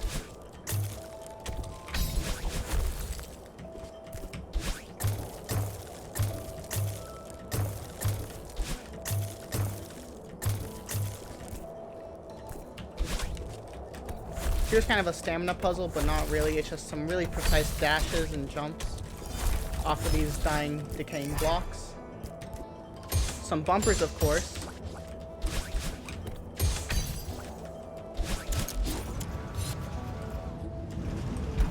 Yeah, there's a really tight cycle in this room. Up this block. We're just gonna save a dash, because if we dash into the next room, we can skip going on the fire block down there, which saves time. Obviously. Why would we do stuff if it didn't save time? I'm not sure. This room is purely cycle-based, based on these frozen fireballs. So we get these 2 coins, and then we come to the end here. Perfect. Here we're going to trigger the room into fire mode, because that'll unfreeze the conveyor belts. And then we have to just do a lot of precise dashing. This section can be really brutal if you're not comfortable with Madeline and dashing in general. Here's another room that has a pretty garbage cycle, as you can see. There are a lot of things moving on your screen right now. But thankfully, once you decompose the room, you can get it some of the time.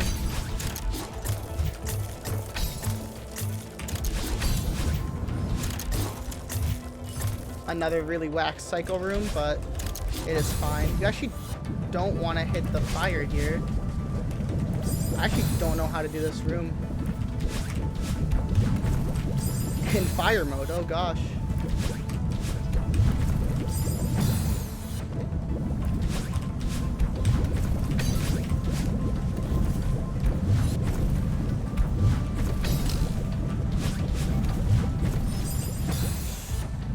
I'm just going to restart from this checkpoint because, oh, it's in fire mode. Okay.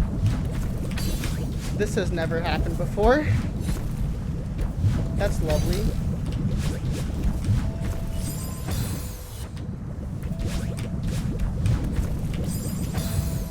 This is really awkward. You're not supposed to hit the fire switch. Obviously, I hit the fire switch. Oh gosh.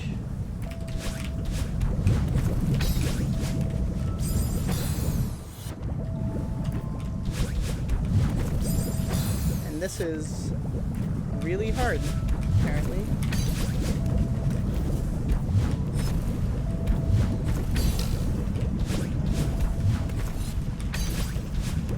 Right now, because I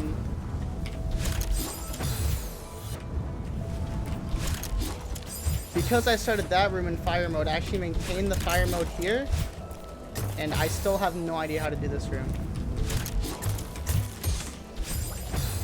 So, yeah, this is a pretty hefty time loss. Core B is just one of those levels, honestly.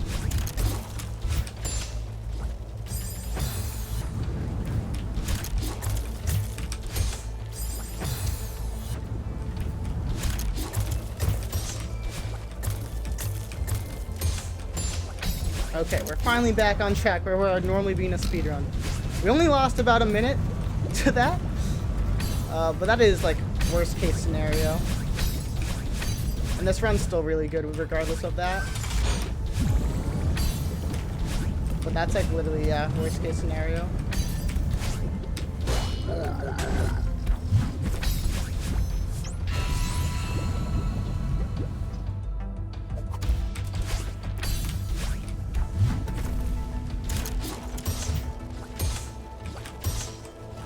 Alright, here we're back to the part of the core. We're in the A side, the lava rising and fell. That's kind of what we have going on here.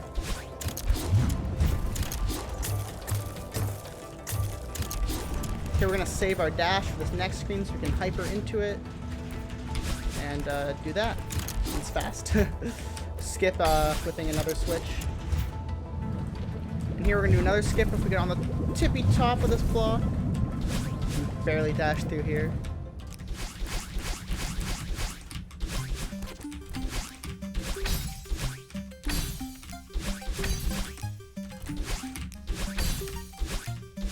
And here's the heart room. Do some really nice dashing, and then we will collect the heart. Say goodbye. And now we've unlocked the golden strawberries and the seasides, as the game will tell us here.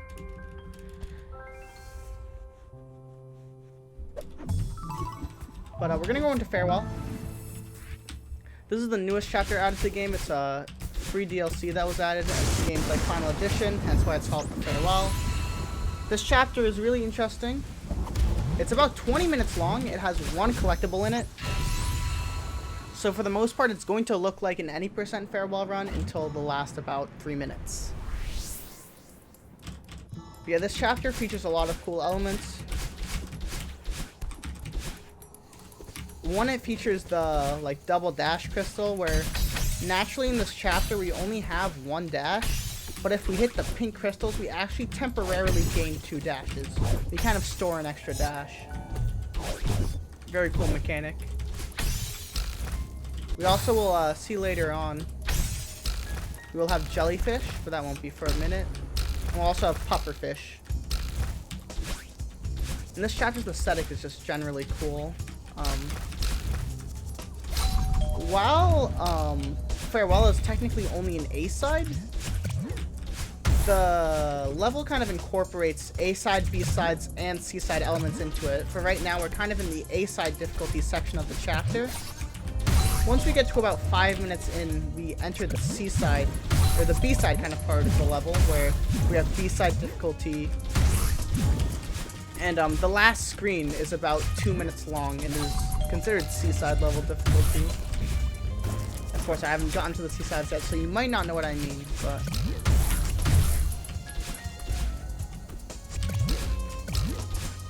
Yeah, here are the pufferfish. If you bounce on their head, they go down. And if you hit them on the side, they will explode and push you back and give you your dash back. Here's also electric field. They're basically like dust bunny walls, except you can't demo dash through them. So they'll kill you if you touch them. Alright, here's jellyfish. Basically, while you have them on, your gravity is lowered. You can also do these things called jellyvaders, which we'll do soon, where basically you can throw them and then dash up and then catch them, and you get a huge burst of upward speed and height. These things are really good for traversing vertically. Here we're going to do one here, just drop it and then dash up. Here's like the biggest skip in Farewell. We're going to skip this entire checkpoint. Normally you need to break all these locked key walls in the middle, but we're going to skip that by maintaining this jellyfish here, getting a double dash gem, and then going over to the end of the area here. We're basically going to be sneaking in a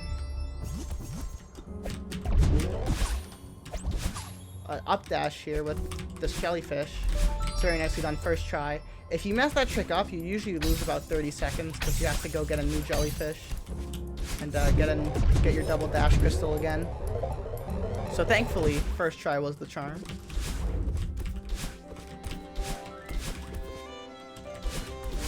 Alright, now we have the wedding music.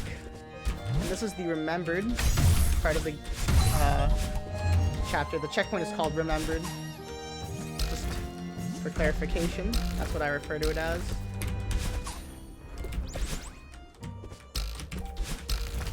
This section is kind of hard, but it's still not B-side section difficulty. It's just a lot of interesting puzzles utilizing the jellyfish. Also coming up soon, we have everyone's favorite trick, the door skip. Right under. Okay, I guess we'll have to do it again.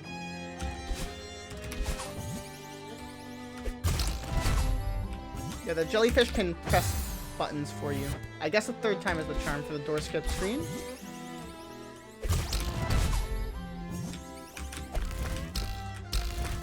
There we go.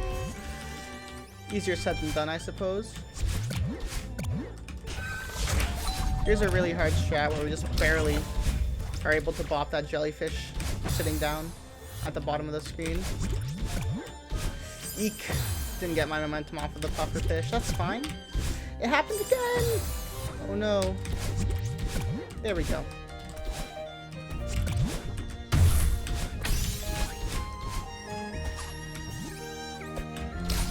So we were going to use the jellyfish to die. We can use it to activate the coins behind the spikes here, because we cannot get there, but obviously the jellyfish do not die, apparently.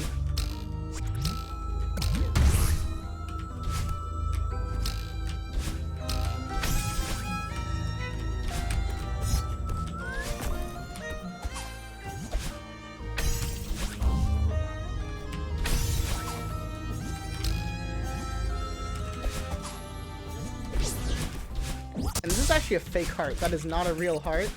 It's to give players fake sense that they've completed the chapter, because now we're entering the B-side difficulty part of this level.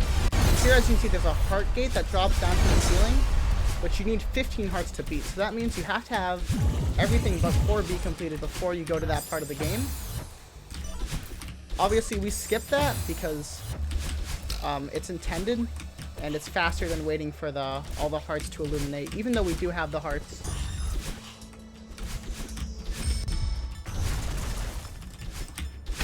If we wanted to wait at the door, we could, but it's just faster to skip it. Alright, now this is the breaking news song, because it sounds like the breaking news headline from a news station, but it is actually a bop. It's pretty fire. But as you can see now, there's a lot more spikes. We have these kind of core elevator mechanics. And yeah, the chapter is now officially begun. This checkpoint is called Event Horizon, so that's what I'll be referring to it as. We have an interesting Kevin block puzzle here. We have to get this coin.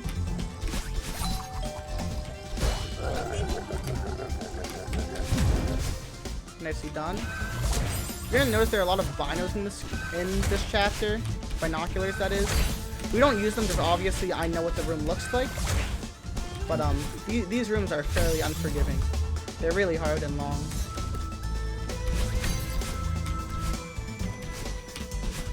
Oof.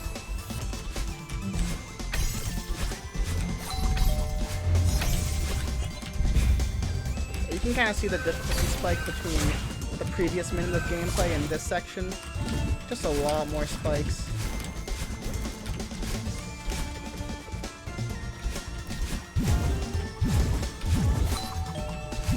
This coin, we have to come all the way back, barely giving Madeline a haircut there, a head cut.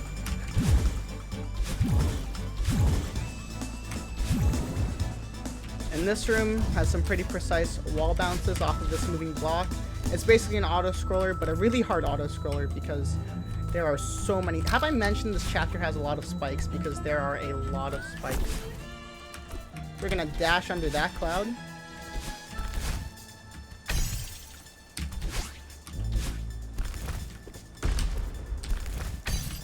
Jump off the edge of that block, and then we're gonna follow this block down, jump off it, and get this feather. Nicely done.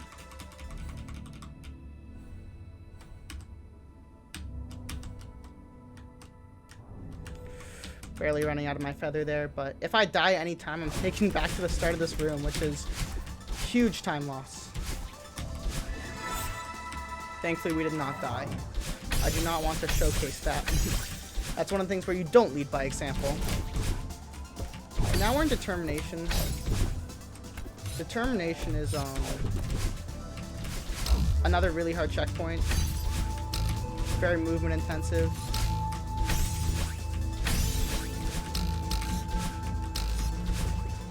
There's a really cool strat in this room where normally you have to take a bubble up, that bubble above me, but if you take this one, dash right through. Really cool.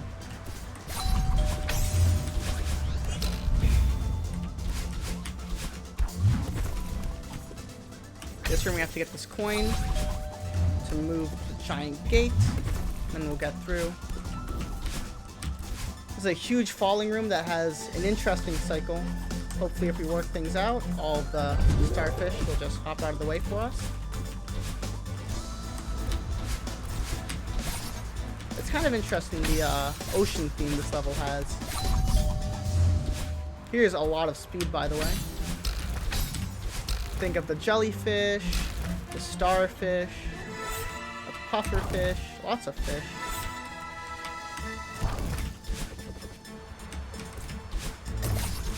This room is very cycle dependent too. We have an upward wind gust, or not gust, gust, which we have to work with, but thankfully the cycle isn't that bad once you know a setup for it. Gonna activate the coin here, and now we have to very precisely land on these springs. I make it look a lot easier than it actually is.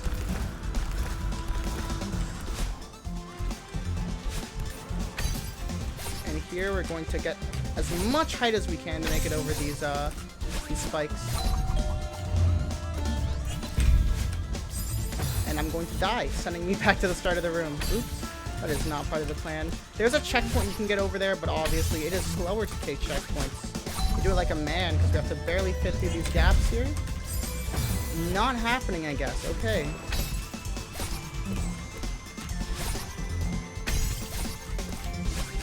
Third tries the charm, I guess? No, I just missed my dash. Yikes.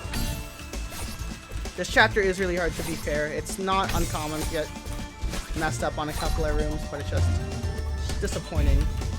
There we go. We're gonna send this Kevin block on its way, and we're gonna follow it down because we need to get on that bad boy. Get on top of it. And send it crushing through some rocks. This is a really long feather room. We just have to work on not dying. And avoiding these cycled starfish.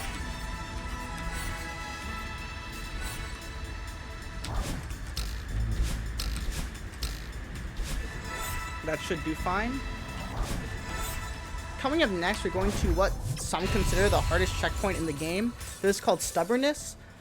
Similar to how the cassette rooms had those music blocks in the heart rooms. This is a chapter where every single room has these music blocks. So, yeah, we kind of have to deal with that. Because of that, most cycles in Celeste are only exclusive to one room.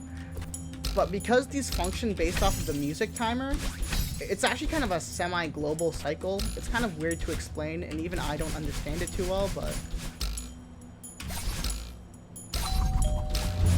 as long as I don't mess up, it should be fine. If I mess up, the backup, there isn't really like a death cycle, because it depends on what cycle the room is on. It doesn't reset to a consistent cycle.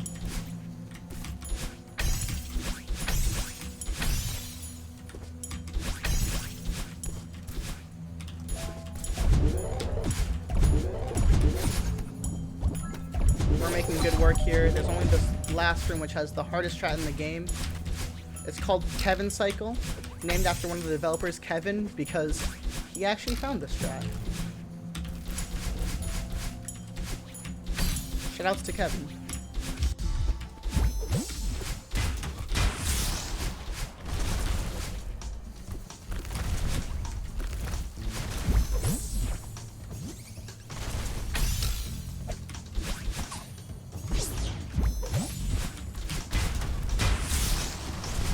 This is now called Reconciliation. This is a really cool kind of chase part. I compare it a lot to the battle line section of Chapter 6, but instead of hitting battle line, we're trying to hit these power boxes at the end of every room. Essentially right now we're just chasing this bird as we make our way through Farewell. There's a lot of really cool movement, and we go pretty fast sometimes.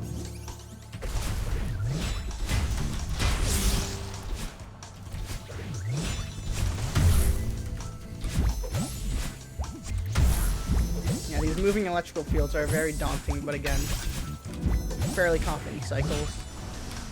Here's a really cool strat. If I get it, the bird is going to fling me, and I'm going to do an ultra dive. Not an ultra dive, but an ultra dash.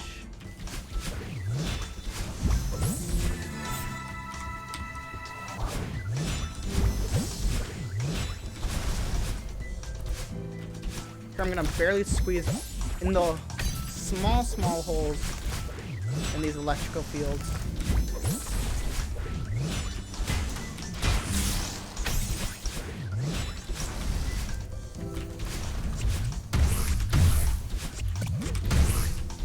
Gonna use the jellyfish intelligently and skip those springs. Gonna skip this battle line orb by doing some diagonal dashes.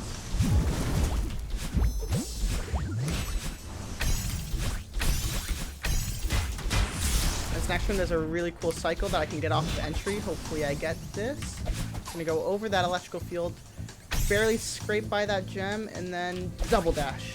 Perfect.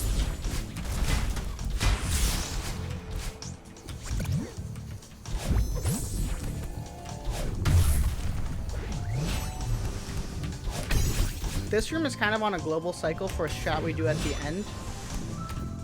You're gonna notice the power box like oscillates up and down, and if we do the room perfectly, we're able to hit it at its highest point there. If the power box is not at its highest point, we actually can't go below it like that, so thankfully the cycle works out.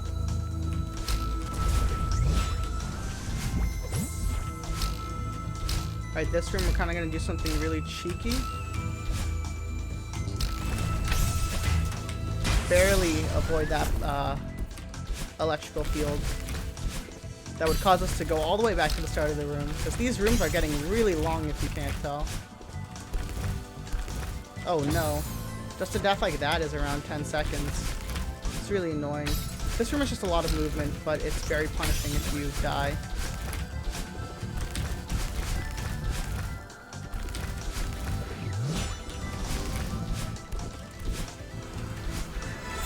This room's pretty cool. A lot of cool platforming to get through gaps. Ah, dying. Those gaps aren't that big, to be fair, but they're not that bad.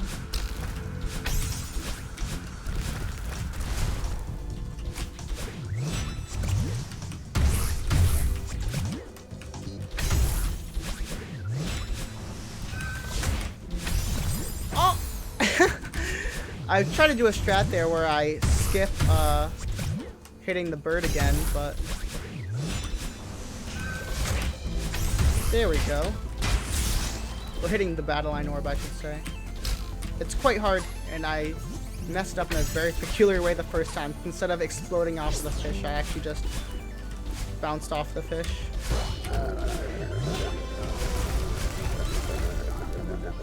Alright, so this kind of ends the B-side difficulty, and now we're going to start the C-side difficulty, which is this entire room. This room is about 1 minute and 30 seconds long. If you die at any point, you get all the way, get sent back all the way to the beginning. But because this is 100%, we have to get a collectible. There's a collectible at the end of this room by backtracking. Ugh, I'm dying already. But basically, what we have to do is we have to complete this room normally, and then we have to do another minute of platforming. Meaning that if we die at the end of this room, we quite literally lose 2.5 minutes. It is the worst death you can have in any Celeste category, is dying in this room, in the end of this room. That's less than 100%. So I'm gonna try not to do that, but yeah. Okay, the one's gonna carry us up.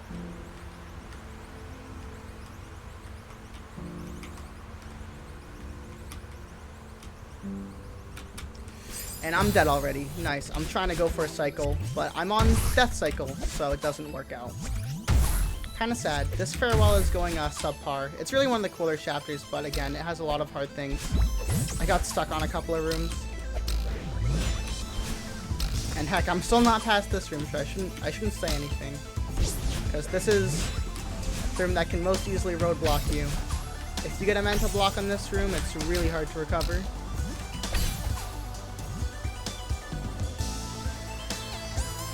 Because that death in itself was probably around 20-30 seconds.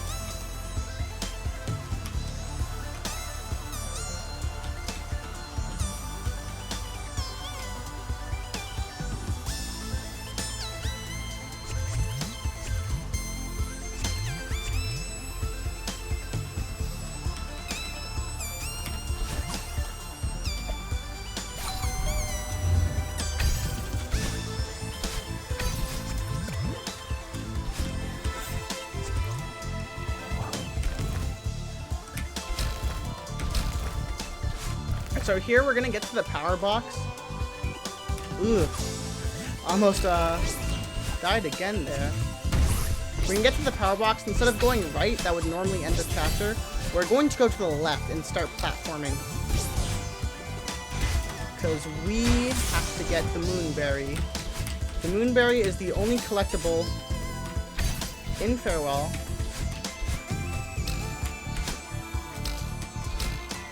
Now I'm going to try to focus so I don't die.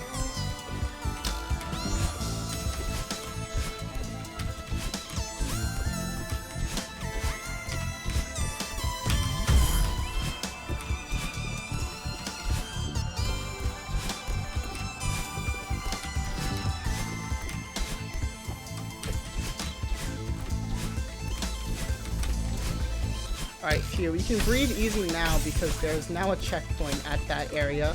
So now if I die, I only lose about 20 seconds. I don't actually get sent all the way back to the start and lose 2.5 minutes, thankfully.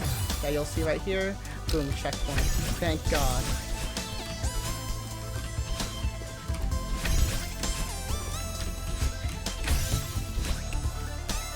Wait, some ending platforming. It's actually interesting. Coming up in this next room, we're actually going to have what I like to call an ode to Bub's Drop. Bub's Drop is that speedrun strat I used in 5B, the Death Warp. And here you actually have to Death Warp to get into this room. You have to die and get taken into this room. This is the Moonberry room. It's a really long gauntlet where you basically just have to keep this jellyfish on you and do a lot of platforming with it. So again, I'm going to try to focus. Eek. Too much height.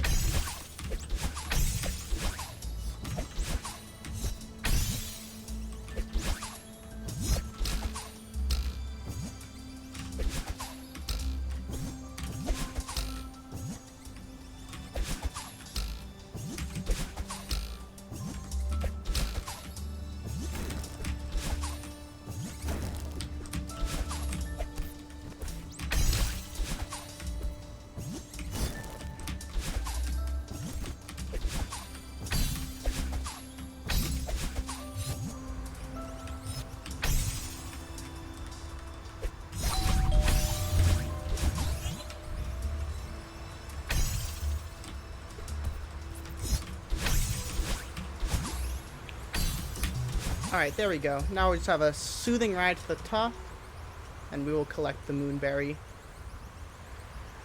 And the Moonberry is so special, even the game is kind of amazed you got all the way here, so it says, wow.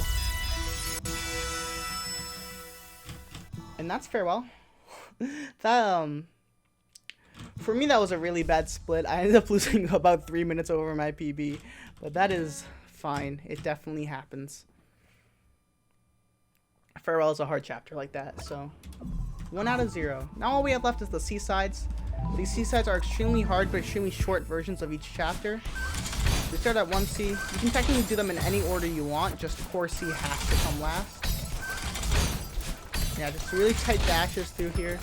The seasides actually have a good amount of speed strats despite being very limiting because these are very execution based even in a casual playthrough. You have to hit very tight things. But, there's some cheese you can do. Typically, I don't do it in my full game runs. I save it for the IL runners, but I'm all about when I'm an hour and 50 minutes into a run, just taking it easy, doing what I know works, so. Alright, there's 1 out of 8 down. Now into Old Site B-side. Badline follows you only for this room here. Kinda cute. But we're out before we even see her, really. Alright, this room we have to get a ton of coins. You can skip these coins, but the strat to do so is really hard. It only loses about 2 seconds to get these bad boys, so... You know... Why risk it?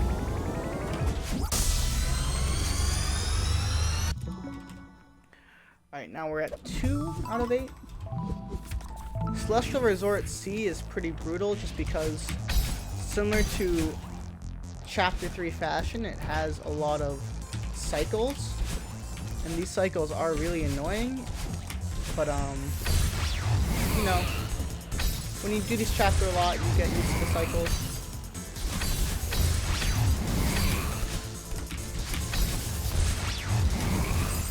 Ugh, but I'm not used to a death like that. That is, oh, that's awful. Right at the end, too. That's fine.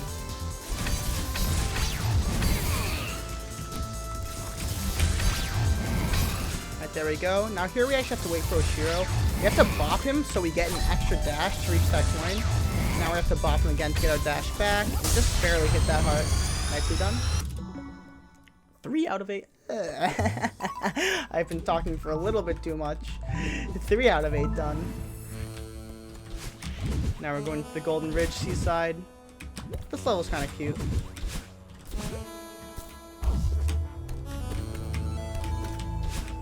Auto-scroller here. Auto-scroller has been slain. Here's the wind room. If you can't tell by the lines, the wind is very fast. I'm talking very fast. Here we're going to jump on a ton of platforms. 1, 2, 3, 4. That last one being only 1 block wide, but hey, it's enough.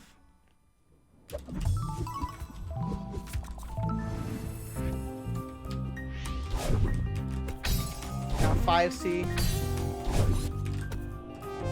The first 2 screens are pretty tame. The third screen is pretty cool.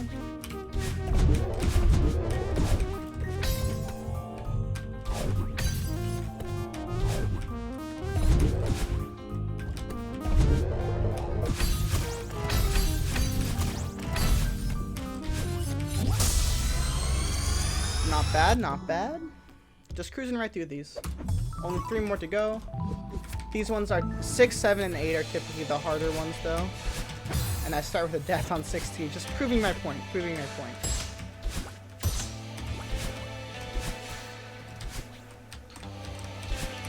Alright, the second screen here deals a lot with feathers. So it's quite annoying, but...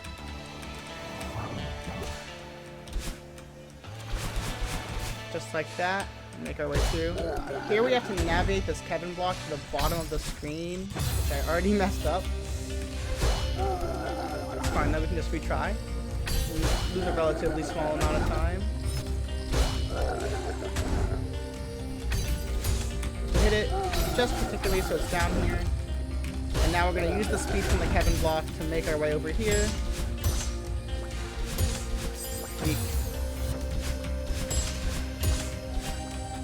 And now we got to use nothing but these bumpers to get ourselves over here. And all the way to the heart. Nicely done. Next, we're going to have Chapter 7 Seaside, which in my opinion has the hardest screen in the game. It's maybe not the hardest chapter in the game, but it definitely has the hardest screen in the game. Calculated. Okay,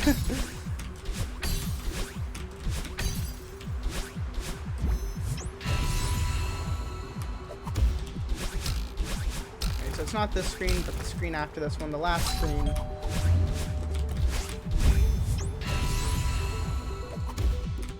This is a pretty notorious screen.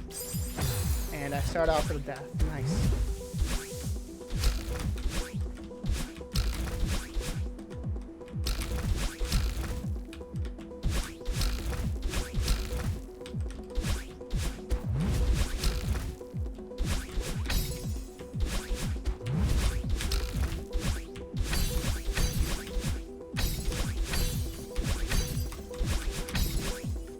And there we go. Now I have a nice scene with Granny here. You could talk to her, but I'm not a loser. I'm also trying to complete this fast, so. Now we just have one more chapter left. That being Core Seaside. You need 23 hearts to enter this chapter, so that's every single heart that you could get, except for Core C. There are 24 hearts in the game, so.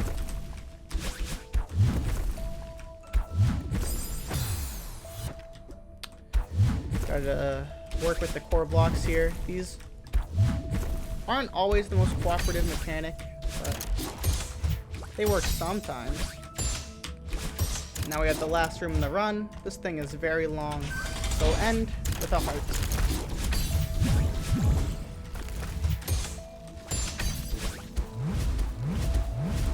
We basically have to hit a bunch of switches to change the lava from running in and up, or up and down a lot, because that's the biggest challenge of this room, is the timing for that. There are a lot of cool strats that you could do, but they're really hard because the lava cycle is really close to killing you.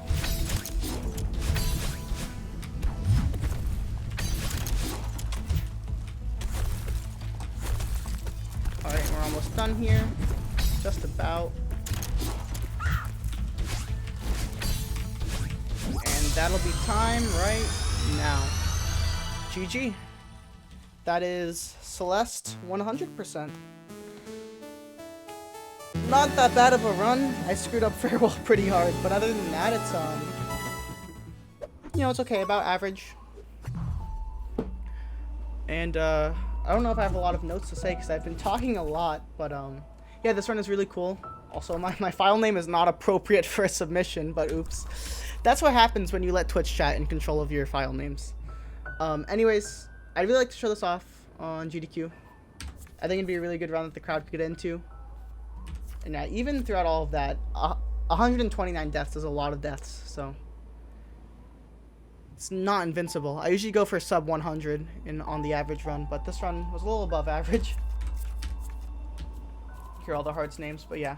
It would honestly be a privilege to show this run off. Celeste is quite literally been known as the speed game since it came out, so I'd really like to showcase 100%. That's about it. Twitch.tv/msushi100. Goodbye. Have a good night.